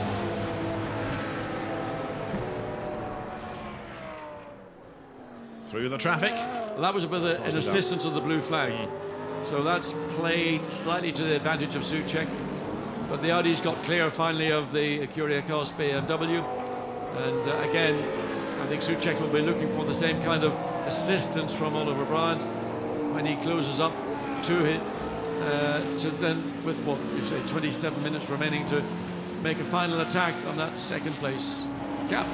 Between first and second, still hovering around the 15-second bracket, so everything pretty much in control for the ART team and Harold Primat. This makes you wonder how things would have been any different had people got past the Bentley earlier on and not allowed Alvaro Perez to have such a big gap early on, but that's the situation we have. Max Buch in replay there, just running a little bit wide out of the second Lesmo, and he's running currently in fifth place. Buch could do with an extra book in the seat to see where he's going. He sits really low in that car, doesn't he? Reigning champion. Yeah, no, he's impressive. He's impressive in one of these SLSs. He's got that feel and touch for a car that is not the very sharp McLaren style of attack. It's a great long distance endurance race car. 2 years ago, he was the FIA GT3 champion in its final year of that series. Blancpain Endurance Series champion last year. And he's hustling on to try and catch Laurens Vanthoor, but he's about half a lap back, so that, I'm afraid, is a forlorn hope, but he's still pushing on as best he can.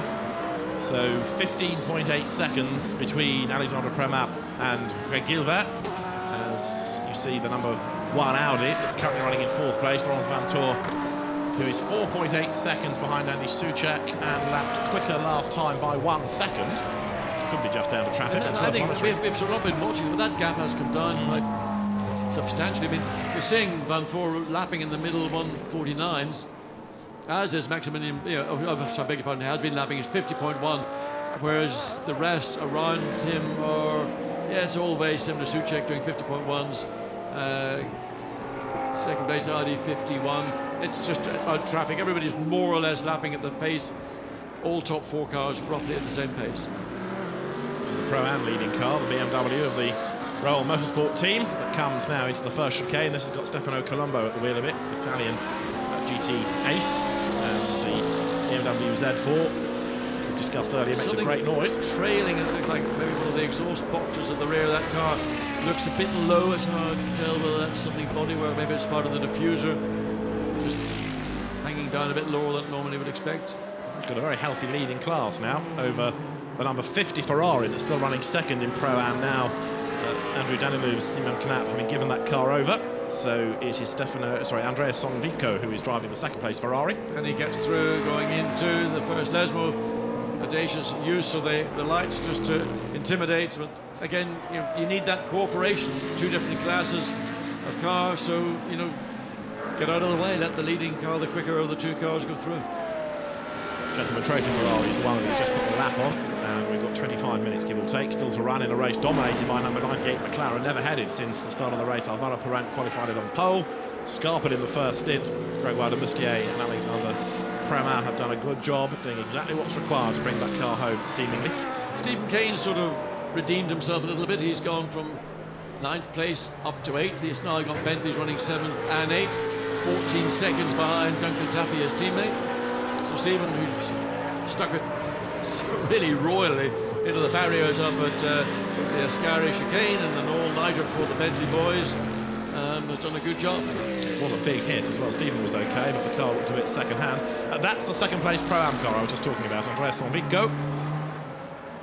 out of the Variante Ascari he comes. And third is Florian Strauss in number 80 Nissan. Now that last lap was a little bit slower than the Ferrari, but again, not necessarily convinced second and third are totally resolved here yet. If Florian Strauss, new to racing this year, the European winner of the PlayStation GT Academy that Nissan runs, if he strings together a few good laps, he's in with a chance of getting second. And how about this for the podium for him and Nick McMillan and Alex Buncombe, from 32nd on the grid, and two drivers in their first ever race at this level and their first race at Monza. I think it's outstanding.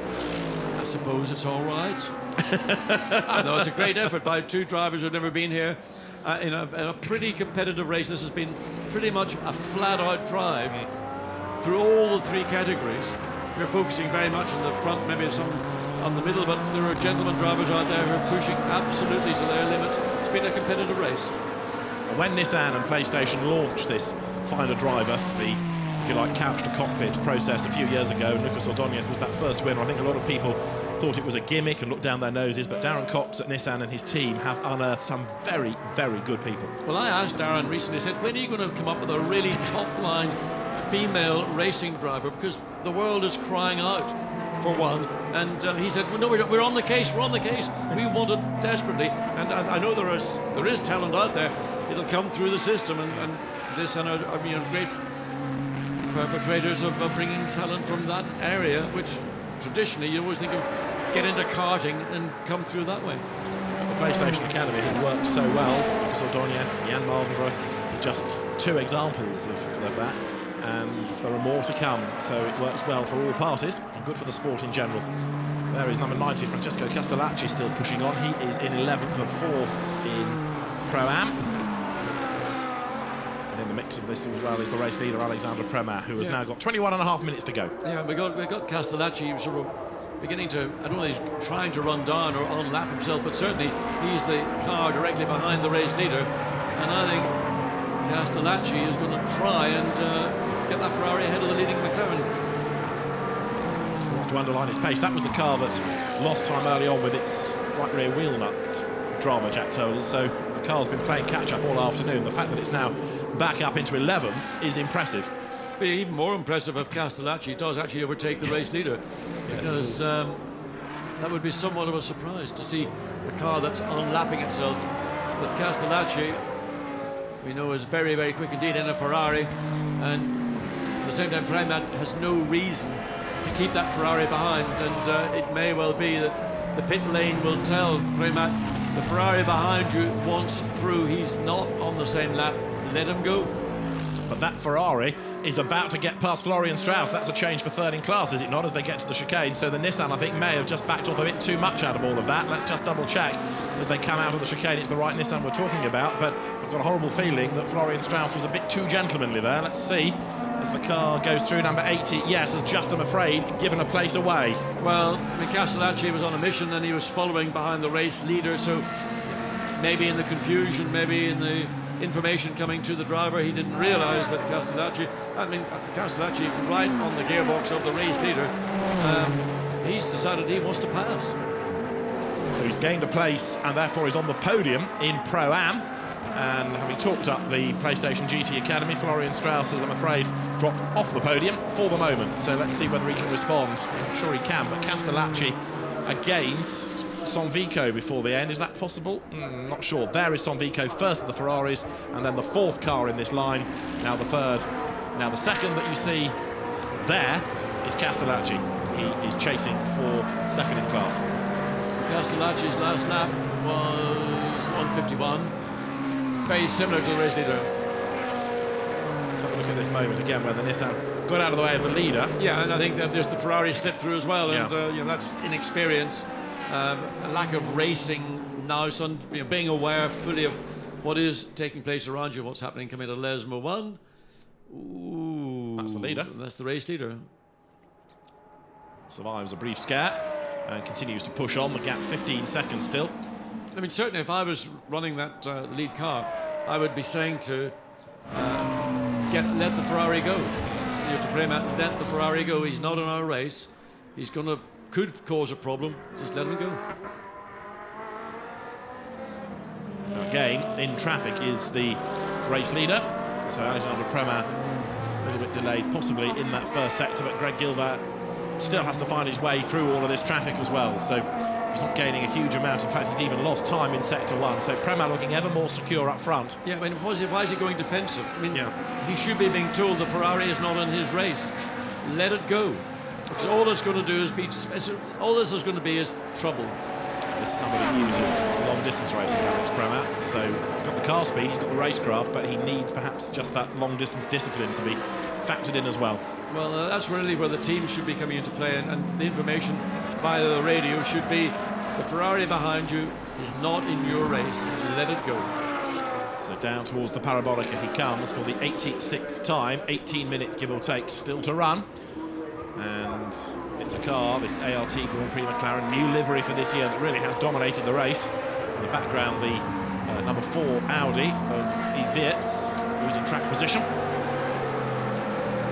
But McLaren certainly has thrown down the gauntlet to the opposition for the rest of the year, because this car really has crushed them this weekend.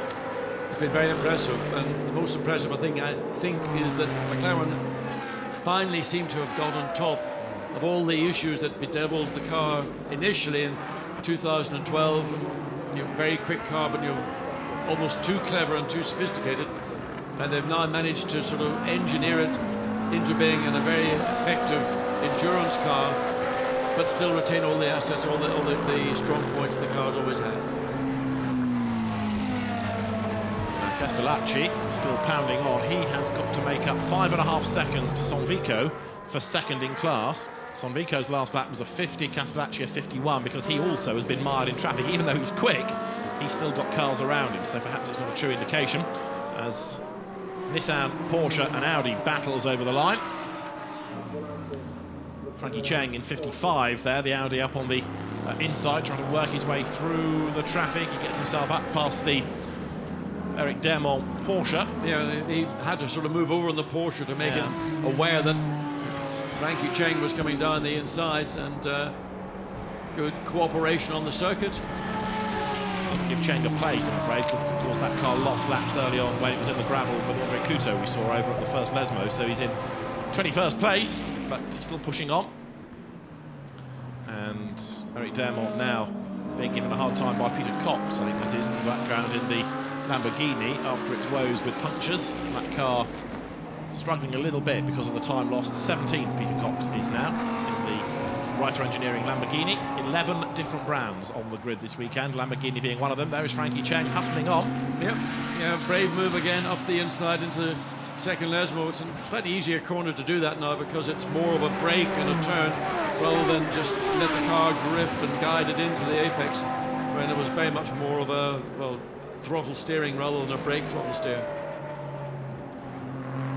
Eric Dermont up the inside of the Aston Martin there, Mark Poole's car. And Peter Cox slips through as well, so he read that one pretty clearly. It was easy to see what was going on, and that's when you want those opportunities just to come your way at an opportune time. Joe Osborne at the wheel of the Aston. Mark Poole's the owner of it. It's an AMR run car.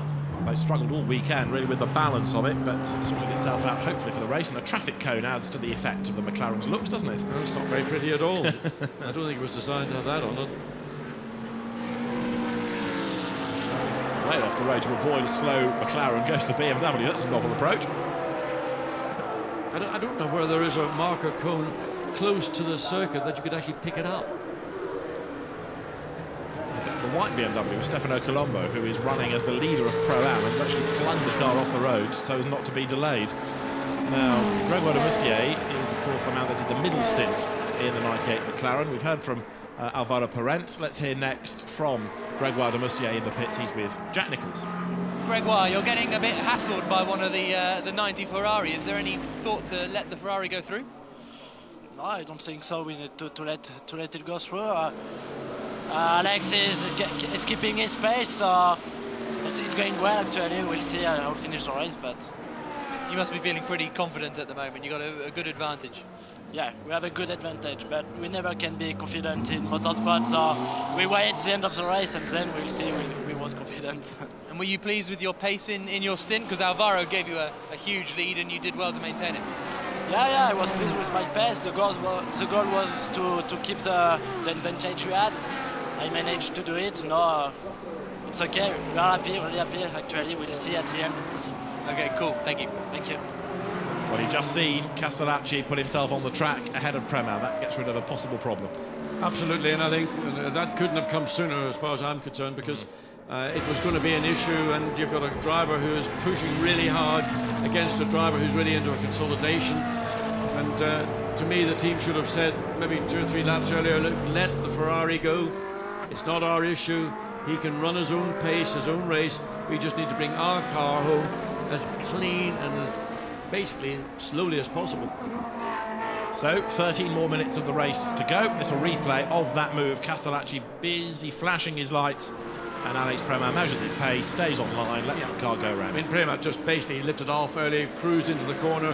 Castellacci really had no problem getting past, and you know, just you've got to think a little bit whether that was a team guidance or whether that was Prema himself working it out. I don't know, but anyway, the point is it's the right judgment at this stage of the event. What's also happening now is that Castellacci released. He's closing on Andrea Sonvico for second in Pro-Am, and is there contact as Frankie Cheng tries to get past the Nissan. Let's see, I think they've survived. Yeah, it was probably messy. Yeah, quite. If there wasn't contact, it was probably as close as you can have without having it. Well, they've survived that experience at least. But yeah, second in Pro-Am, the Ferrari fight's building up nicely because Castellacci is quicker in both sectors than Sonvico ahead of him. Yeah, Peter Cox pushing as ever in the Ryder Lamborghini. Where is he? 16th. Yeah. That second puncture for Engel that did them no good at all, isn't it? There's Albert Montour-Taxis. Yeah, and Hans Reiter sitting alongside him. And Al, get rid of the moustache. It doesn't. I think it gives him a certain je ne sais quoi. When you looked at Grégoire de Mussy, I didn't recognise him. He's had a makeover of all. And he's got short hair now, got rid of the bins, the glasses, he's got lenses, obviously, and he's got a little goatee beard. I mean, he looks like he's really been to the tidy up department in the appearance looks. Aren't you meant to celebrate a major win, like say your first Grand Prix win, by shaving off a beard? Only if you have an agreement with your team principal that when you do win that event, that you will shave it off. Taking it off ain't going to make any difference. Make no mistake. But that was John's situation years ago. Now we've got 11 minutes to go. Over the timing line comes Peter Cox, who is doing what he gets paid to do the only way he knows how to drive, flat out. He's in the car, and of course he knows the Lamborghini intimately. He's hustling on. 0.3 of a second between Van Thor and Suchek. He's just been creeping up there ever so quietly, unnoticed, and now that could be real pressure for Suchek. Well, we've talked about the facial hair of Albert Montour-Taxis. We don't care. We'll come back, in fact, to Albert Montour-Taxis in a moment, I think, because we've got a story that there's a car off the road. Let's try and catch up on that first. Yes, it's the Team Parker Racing Audi that's gone off at the exit of the Parabolica. Chris Jones at the wheel of it, out of the Gentleman Trophy. We've got Albert Montour-Taxis ready to talk to us, but let's just catch up on this first, running wide. Yeah, I mean, it looked very strange, just didn't really keep the momentum of the curve and let the car run onto the gravel and then reverses into the barrier, which will, of course, result in a substantial bit of damage to the rear of the car. Driver uninjured, of course, but with 10 minutes to go. A bit sort of casual, I would say, in the way that he let the car get away from him. So in the last 10 minutes, that car ends up in the gravel. Big frustration. And there's your third place fight, look, because that is Andy Soucek versus Laurens Vanthoor. So the last place on the Pro Cup podium could change, should change before the end. Well, the driver-car combination, I was a shoe-in for second place. Now it's going to be a struggle to be on the podium because Laurens Vanthoor has run that McLaren down pretty much unnoticed all the way through his stint. Just knocked out laps and continuity and consistency. So now Soucek is into defensive mode rather than attack mode, which pretty much he's been for most of the race. So this fight is going to go down to the wire, isn't it? As Andy Soucek rattles the curb. He's under pressure now. He's under attack. Making his way then now towards the Lesmos, and you can see the way that Vanthoor is having to push then. Very wide indeed. Up over the curb goes Andy Soucek as he forces his way then to the second Lesmo, and there's traffic ahead. He's going to be careful to get through this without too much time lost. Down they come to the Variante Ascari. 2 back markers In fact, also in there, you have got Gilbert. It's not just third, it's second, third and fourth, because they both caught up to Greg Gilbert. There he is on the inside, so this could well all shuffle before the very end. For the moment, Souček is caught up in traffic, and as they turn their way through the Variante Ascari for the last time, it's game on, isn't it, for second, third and fourth places with just over 8 minutes to go. Well, I mean, what a change around in fortunes. This was a guaranteed second place, Souček a guaranteed third place. Now it's all changed. Oh, good, what a finish to a race. 3 hours has all of a sudden come alive. In many ways, it's just like the start. There's the 98 McLaren out in the distance, but behind for second place, there's a battle royal. And here it comes, over the line, Greg Gilbert. Is he on borrowed time in second place? He's 8/10 up on Souček, who is half a second up on Laurens Vanthoor. And with less than 8 minutes to go, we're looking at about 4 more laps of racing. Well, at the minute, oh my goodness, what's going on down in the chicane? Vanthoor passing his teammate to lap him. Yes. And he has to, doesn't he? He's got to stay on the back of Souček, can't lose any time. He did. I wonder whether he was going to get through or not, whether that number 4 idea was going to make way for the number 1 idea of Laurens Vanthoor, but he's got through and he's maintained the balance of the gap between Souček and himself. And of course, second place car coming into the chicane, so it's second, third and fourth covered. What, second and a bit? Absolutely. And it could all change, couldn't it? Laurens Vanthoor, we thought, we even discounted a while ago for being so far back. Alexander Premat just continues metronomically to dominate. Yeah, but his gap's dropped down to 12.7 seconds, so he's easing off a little bit in the closing minutes, 7 minutes remaining. And now the battle for second, third and fourth is going to draw those 3 cars. It's not going to run down the lead car, but it's going to certainly make an exciting finish with these 3 battling over second place. So Greg Gilbert has lost all of that time in traffic. So it's not been anything to do with a lack of pace of his car. He's just struggled to get through the traffic as effectively as others. And of course, Souček, with Vanthoor bearing down on him, has been spurred on. So that's another reason why that gap has come down. Here they come towards us then. 6.5 minutes are still on the clock. Second, third, fourth, Audi, McLaren, Audi. Up front is Alex Premat still. And last time he was 12.7 seconds ahead.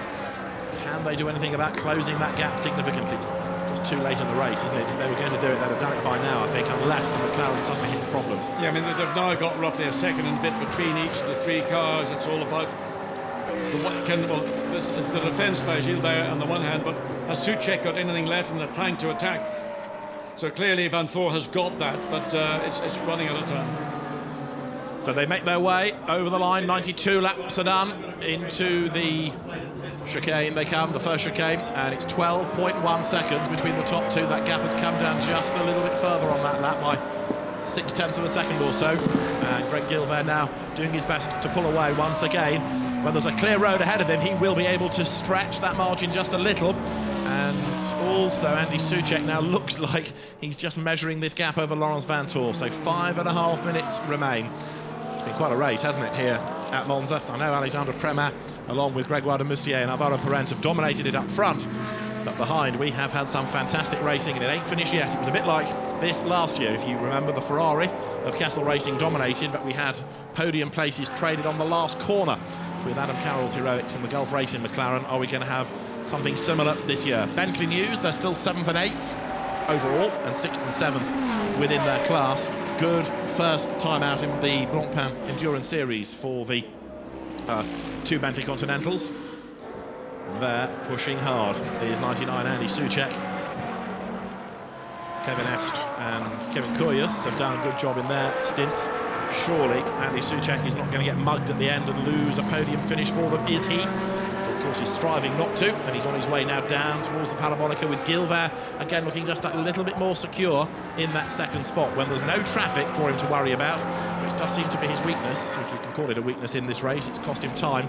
Then that's when the opposition is able to draw nearer, given a clear road, and he can stretch the car's legs once again, so that gap widens. Gilbert to Souček coming over the timing line this time is a second, but Andy Souček to Laurens Vanthoor is half a second, so it's still more likely, I fear, that third is going to change before the end. And look at the way that the Belgian driver closes right up, coming now down towards the first chicane. There it is, number 1 Audi. Laurens Vanthoor doing his best, but he's running out of laps now to try to do something about the third placed car. A podium finish is what number 1 is hunting for. The lead WRT Audi. We spent much of the last few seasons of Blancpain talking about the battle between the Belgian teams, the Belgian Audi Club and the Marc VDS Racing team. Well, now we've got two French teams, ART Grand Prix versus Saint-Aloc. So, for Belgium Reed France, seemingly for this year. Gilbert just distancing himself once again from Suchek. And then Laurens Vanthoor half a second back. He's quicker in the first sector by a 10th. But again, you see here, you come back to the balance of performance because it's designed to make cars evenly matched. They are evenly matched. It means that to overtake somebody, it's not that easy. You can get close, you can shadow them, but you've got to be brave to make that pass unless you've got a huge amount more car speed. And Vanthoor does not have greater car speed. He's just got guile and bravery and ability. The Audi will be good at certain parts of this circuit, but traditionally not an Audi track. We've never had an Audi win here, as the race-leading McLaren lets traffic go. Now, is that Alex Premat with a problem, or is that him just being oh so cautious and maintaining this cushion on the way towards the line? Across the three classes in the 3 years, we have not had an Audi victory. That should be not changing today at least, but an Audi close. And Greg Gilbert in second place comes over the line, but is the gap down? It is, 8.7 seconds, significantly down. So a 1:52.2 from Premat, a 1:50.2 from Greg Gilbert. Is this, as I say, just Premat being careful, looking after the machinery as Laurens Vanthoor goes to the inside against Suchek, can't do it. Tried to rattle him a little bit, tried to get him nervous under braking for the corner, but that move wasn't really on, so he has to bail out of that. And as the cars work their way around the Curva Grande, some people just cannot watch. It's that tense, it's that tight down in this battle for third and fourth places. But I'm still intrigued to see what's going on between Premat and Gilbert. Is this a real drop in the gap, or is it just Premat being ultra cautious with now 1 minute and 3/4 to go? We've got one more lap at the end of this. I think Premat, in fairness, is stroking it home. He's lost 2 tenths in the first sector, but that's not enough to really worry him. If it were a big problem, but then I think he'd be losing much more time than that. So I think now it's fair to say Alexander Premat has just got the car at a nice, smooth, gentle rhythm. And whether he was trying to make this the last lap even and not have to go round again, I'm not sure, but I think he will have just about enough time left in the race for one more lap, as the cars currently are on lap 95. So it's still not going to be a circuit with Audi victorious, but not for the one to try on Greg Gilbert's part.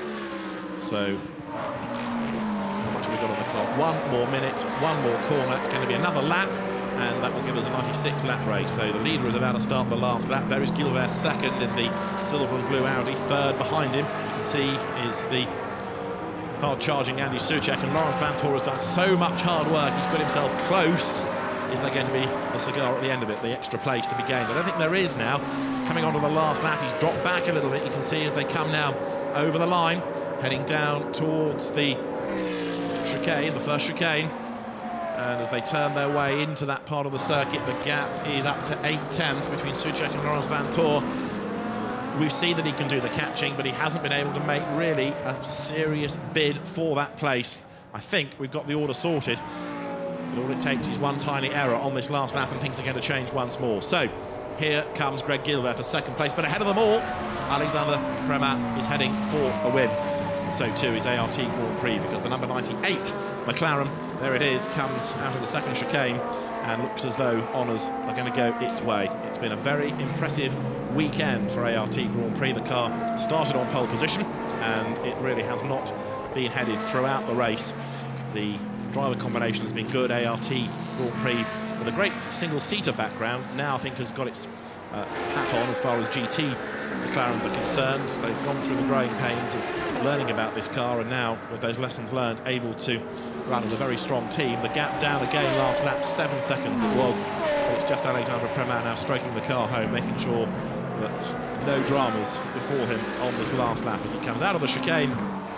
ART Grand Prix is already getting ready to celebrate. There is Greg Gilbert, and for Saint-Aloc Racing this will be a mega result. It's a team that's been the real underdog in the Blancpain Endurance Series, goes well in French GT, but this, the best result it will have had on a really international stage. Out of the parabolica, up to the checkered flag, victory in the opening round of the Blancpain Endurance Series goes to ART Grand Prix, to McLaren, to Alexandre Premat, to Alvaro Parente and Grégoire de Moustier. A great job done by all three of them. Second across the line for Saint-Eloque is Greg Gilbert. Third for ART, Andy Soucek. And fourth, Laurens Vanthoor. He did all that hard work, but he couldn't find a way for third place. Max Buch will bring the Mercedes home fifth and sixth. And honours in the Pro-Am category will go the way of Stefano Colombo. McLaren is back in the Blancpain Endurance Series. So after a really troubled season last year in the endurance rounds, where the cars just never really delivered what was anticipated of them, this time around McLaren throws down the gauntlet to the opposition and says, come and take us on. And there is the car that's going to win the Gentleman Trophy, despite the flapping bodywork. Alexander Matschel at the wheel. The GT Corse Rinaldi car, Alexander Matschel, Pierre Eret and Frank Schmickler will win the Gentleman Trophy and come home in a really impressive 17th place overall. A great, great job by the team.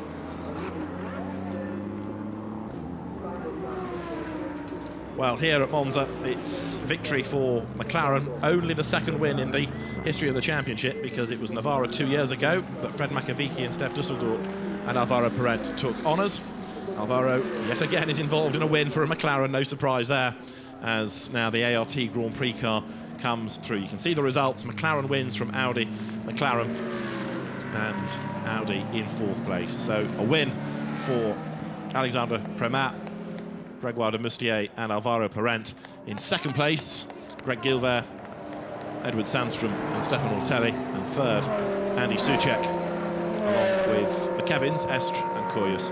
Fourth, Laurens Vanthoor, Marc Bosseng and César Ramos. Fifth, Max Buch, Harold Premat and Nico Verdonk. And sixth, the winning Pro-Am car, 43 BMW, which goes the way of Stefano Comodini, Eugenio Amos and Stefano Colombo. Seventh, the quicker of the two Bentleys in the end, Duncan Tappy, Antoine Leclerc and Jerome D'Ambrosio. Eighth, the other Bentley, Stephen Kane, along with Andy Merrick and Guy Smith. Ninth, second in Pro-Am, we didn't see it, but it happened at the end of the race. Francesco Castellacci got himself through and took second in Pro-Am, along with Stefano Guy and Andrea Rizzoli. And then 10th was the 50 Ferrari of Andrew Danilov, Simon Knapp and Andrea Sonvico. And the Gentleman Trophy won by Pierre Eret, Alexander Matschel and Frank Schmickler. Second in the class was the Sport Garage Ferrari of Georges Cabin, Bernard Delhay and Romain Brandella. And third was the Ferrari of Felipe Barreros, Peter Mann and Francisco Guedes. So ART Grand Prix takes a 1-3. At one point, it didn't look like that was going to be the outcome, but that's the way the cars finish, and they make their way into the pit lane. The cars will stop at Parc Fermé, and we should be able to hear from the drivers very shortly. We'll have a look at the podium ceremonies as well, and catch up on the standings at the end of the opening round. This year, the Blancpain Endurance Series and the Blancpain Sprint Series make up the Blancpain GT Series, the mix of sprint and GT races, with the next stop for the teams, if they're doing both, being Megaro next weekend. The next round of the Blancpain Endurance Series, Silverstone in May. It's the same calendar pretty much as you're familiar with if you follow the Endurance Series. After that it's Paul Ricard, after that it's Spa for the 24 hours. Always a great race. And then the Blancpain 1000 at the Nürburgring to round out the year. But a delighted Alex Premat comes back from Australia, back from V8 Supercar racing, takes up GT racing and starts winning. With help from Alvaro Parente and Grégoire de Moustier. Stefan Ortelli is there to congratulate Greg Gilbert on second place. And the top three also in the Pro Cup, and the drivers will make their way shortly to the podium, but prior to that there's a lot of celebrating to do for some very happy drivers. Andy Soucek out of the car, congratulating his teammate Alex Premat. So the drivers shortly will make their way to the interview area and then to the podium after that. Edward Sandstrom has arrived to congratulate Stefan Ortelli and also Greg Gilbert. But for Saint-Eloque as a team, as I was saying in the course of the race, a really good result, that best on an international stage the team has had for second place overall. Andy Suchek, who made his name in single-seater racing, very much now becoming adept at GT racing. He's the only Spaniard in the entry. We need a few more, according to Stefan Rattel, but he looked at all the different nations that were represented at the driver's briefing. He said to Andy, you need to spread the word to some of your fellow countrymen if you can. But Andy Suchek has done a good job, certainly, for McLaren getting that car for third place. And Alex Prema making his way in a few moments' time, I think, up to the podium. So get a chance to hear from one or two of the drivers, and the scrutineers will go to the cars and make sure that all is well. There's the Pro-Am winning team of BMW drivers. And let's hear from the winners, because down in Parc Fermé with our 3 winning drivers is John Watson. Alvaro, fantastic drive, led from the start. What have you got to tell us about it? You know, the plan was to attack with the new tires at the beginning, get a good start. That happened, you know, managed to pull a gap. The car was fantastic to drive with the new tires, and with clean air, it's a lot easier when you're following cars and destroying tires. So yeah, it was quite calm, but attacking all the time for me. And my 2 teammates, you know, a great performance. Greg, great middle stint. Alex, you know, comes back from Australia and to win the race straight away. So really happy, and congratulations, we dominated. Greg, well, you had the difficult stint, the middle one. Everything went well for you? Yeah, everything was well. Alvaro did a perfect job in first team, so I just have to keep the car on the piste, on the track. And so it was cool. The car was quick. Thanks to the team, thanks to my teammate. I think we did a great job, and it's a good start for the season.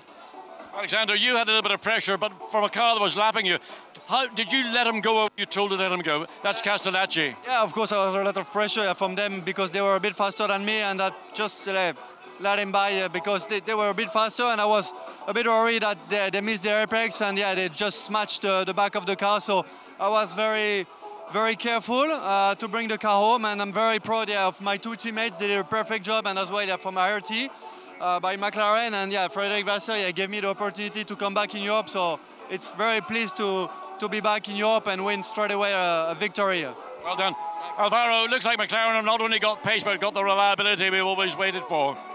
Yeah, for sure, you know, we've improved a lot, and it's only our 3rd year racing, and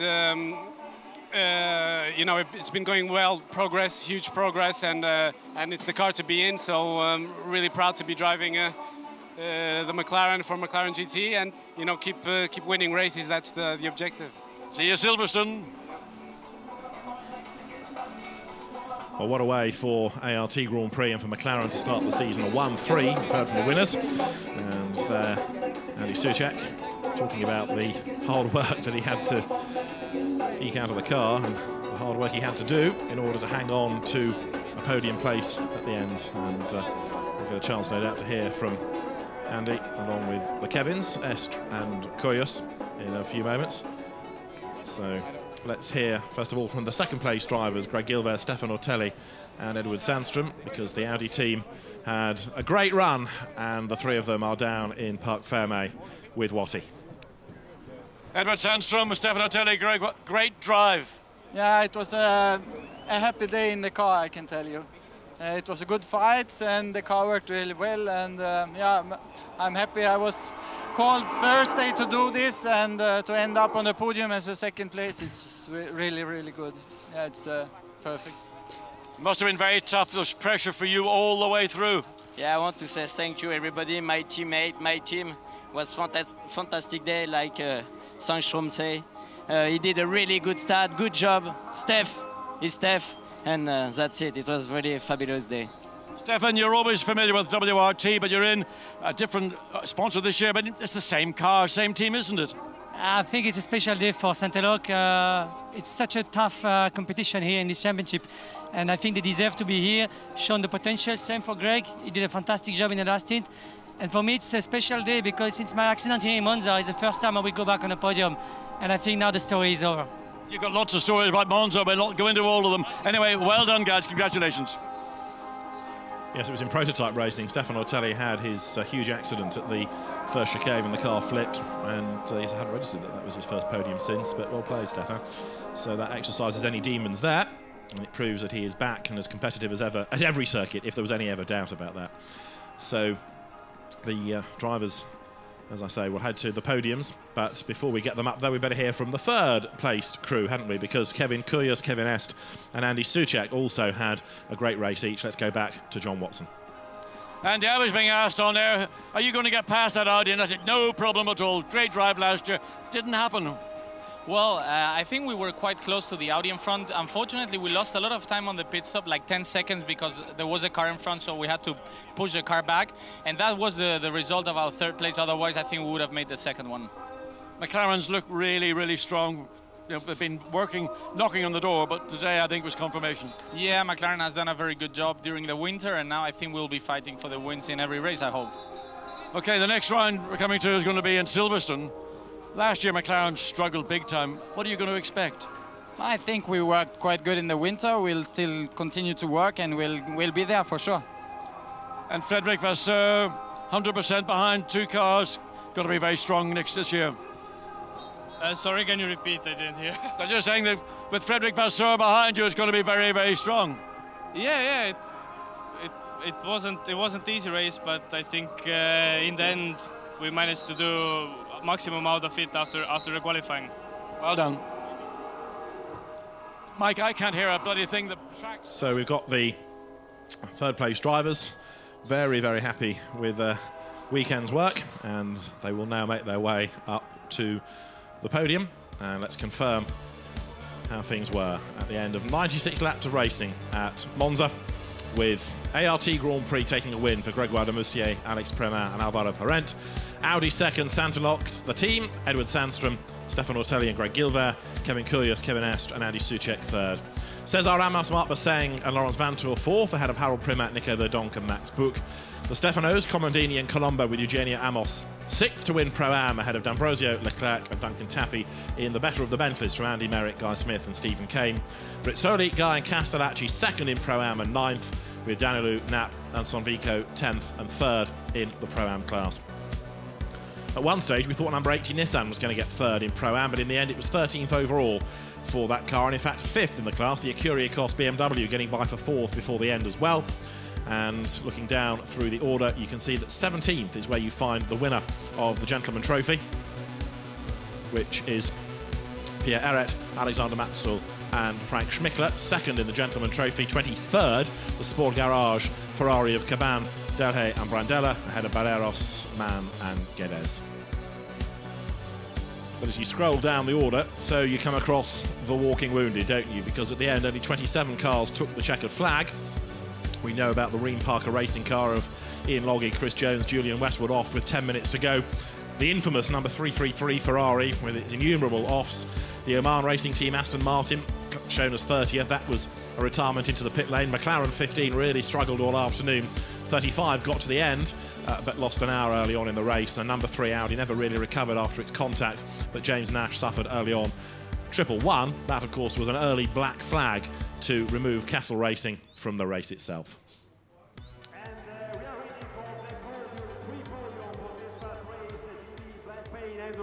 So Silverstone, the next stop for the Blancpain Endurance Series, and the way that the McLarens have gone here, it's certainly going to be the brand to beat, but what chance on home soil, a podium, a win maybe for Bentley. Well, the drivers making their way out onto the podium, and the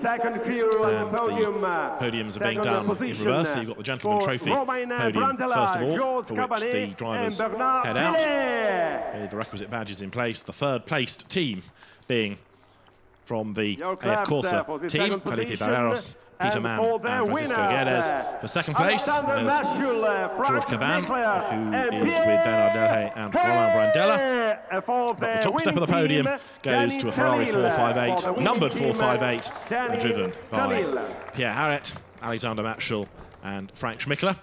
Pierre Eret is the man doing the filming there, as he walks out last with his camera phone to celebrate the moment. Pierre Eret, who drove for the CRS team a few years ago in the FIA GT3 Championship, and it's a win for Pierre Eret, Alexander Matschel and Frank Schmickler.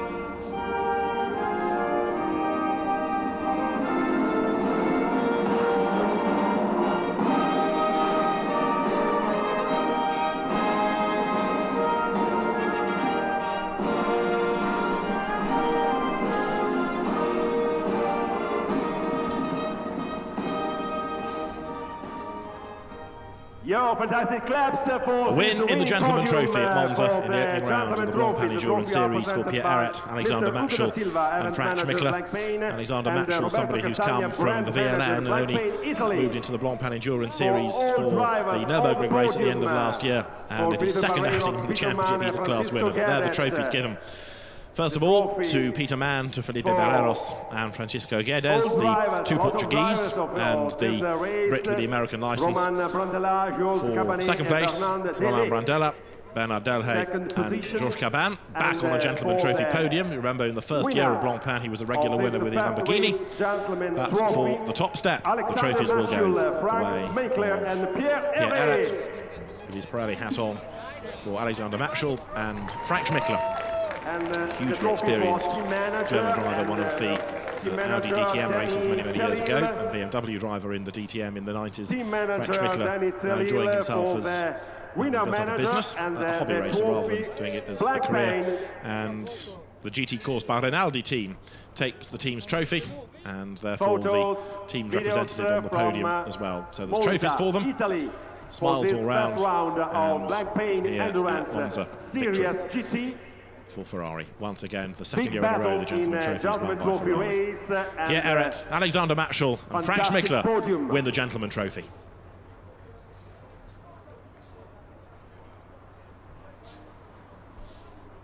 So the drivers now try to leave the podium. I think they might be being called back for photographs, and so let's have a look at how, with one race done, the championship looks. Arret, Matschel and Schmickler, of course, lead the way, with Romain Brandella, Georges Caban and Bernard Delhay next. Then it's Barreiros, Guedes and Mann.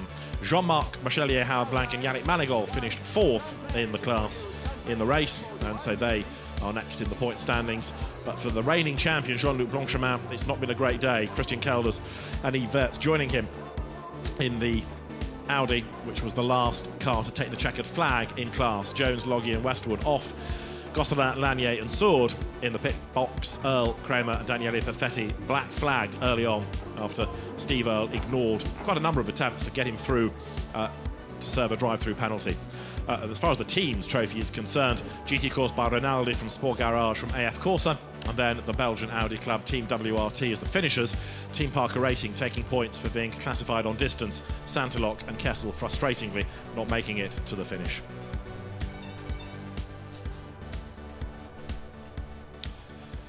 So that is the Gentleman Trophy sorted, and the next category will be Pro-Am, for which the drivers are being rounded up, and they will be brought to the podium shortly, where we've had another great race and victory for BMW, but with Italian influence, of course, with Stefano Comodini and Stefano Colombo as two of the drivers, and some of the great shots of Monza, long traditional shot of the pit straight and the look back from the parabolica. And now the drivers for the Gentleman Trophy make their way to the podium. For third place, AF Corsa, the team, Andrew Danilou, Simon Knapp and Andrea Sonvico, the three drivers. As they make their way to the third step. For second, it is the drivers for Scuderia Viola Corsa, Andrea Rizzoli, Stefano Gai and Francesco Castellacci make their way for the second step. Stefano Gai was a winner here a week ago in the Ferrari Challenge. He's on the podium in the Blancpain Endurance Series. And Stefano Comodini brings out his camera phone to join Stefano Colombo and Eugenio Amos as the winners of the Pro-Am class.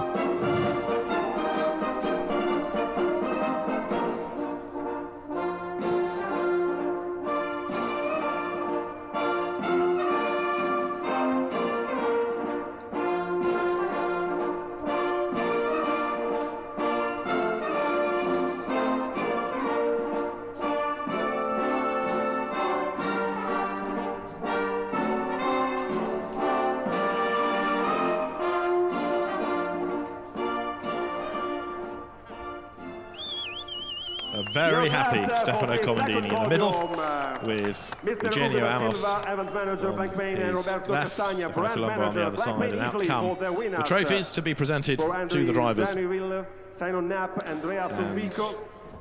Andrew Danilov, his first podium in Blancpain. Good to have that, because he's been a mainstay of the series. He's missed occasional races, but great to have him, and great to have him going so well with a competitive car this year. Simon Canap and Andrea Sonvico with him for second place. The drivers for Scuderia Villoba Course celebrate Andrea Rizzoli, Stefano Guy and Francesco Castellacci, former FIA GT3 champion, but also raced in the British Formula 3 Championship for Alan Docking's team a few years ago.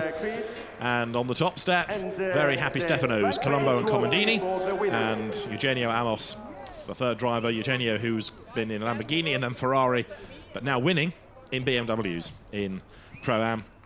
And it's good to have him back. Go back 2 years, he was regularly to be found in the car with Giacomo Petrobelli, and competitive, but now driving for different teams. Talked early on about how good it was to have Giacomo back in the series. Likewise, it's good to have the Italian driver Eugenio Amos back in the championship as well.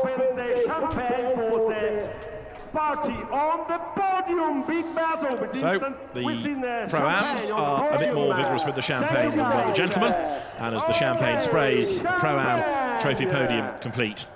Honours in Pro-Am in the opening round of the Blancpain Endurance Series goes to the Royal Motorsport BMW of Stefano Comandini, Eugenio Amos and Stefano Colombo. And another clap for this winner.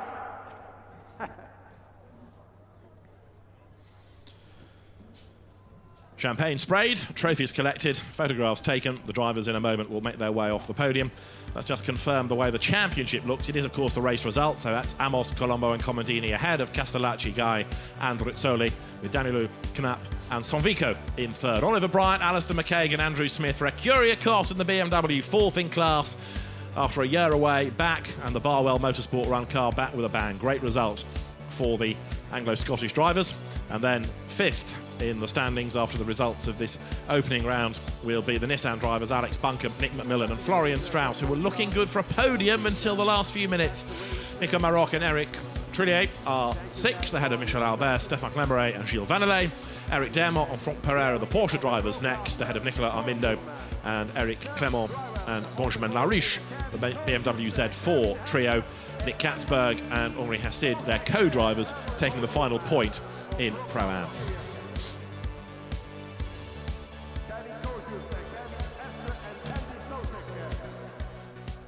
And as far as the teams are concerned, Royal Motorsport it is that takes the maximum, ahead of Scuderia Villoba Corsa, AF Corsa third, Ecuria Corsa fourth, the Nissan GT Academy team RJM, Bob Neville's team fourth in the point standings. And so now the drivers for the Pro Cup podium arrive. For third place, they're already there, Kevin Kuyas, Kevin Estre and Andy Soucek. For second place, they're there, Stefan Ortelli, Edward Sandstrom and Greg Gilbert. But the winners of the opening round of the Blancpain Endurance Series are Grégoire de Moustier, Alex Premat and Alvaro Parent.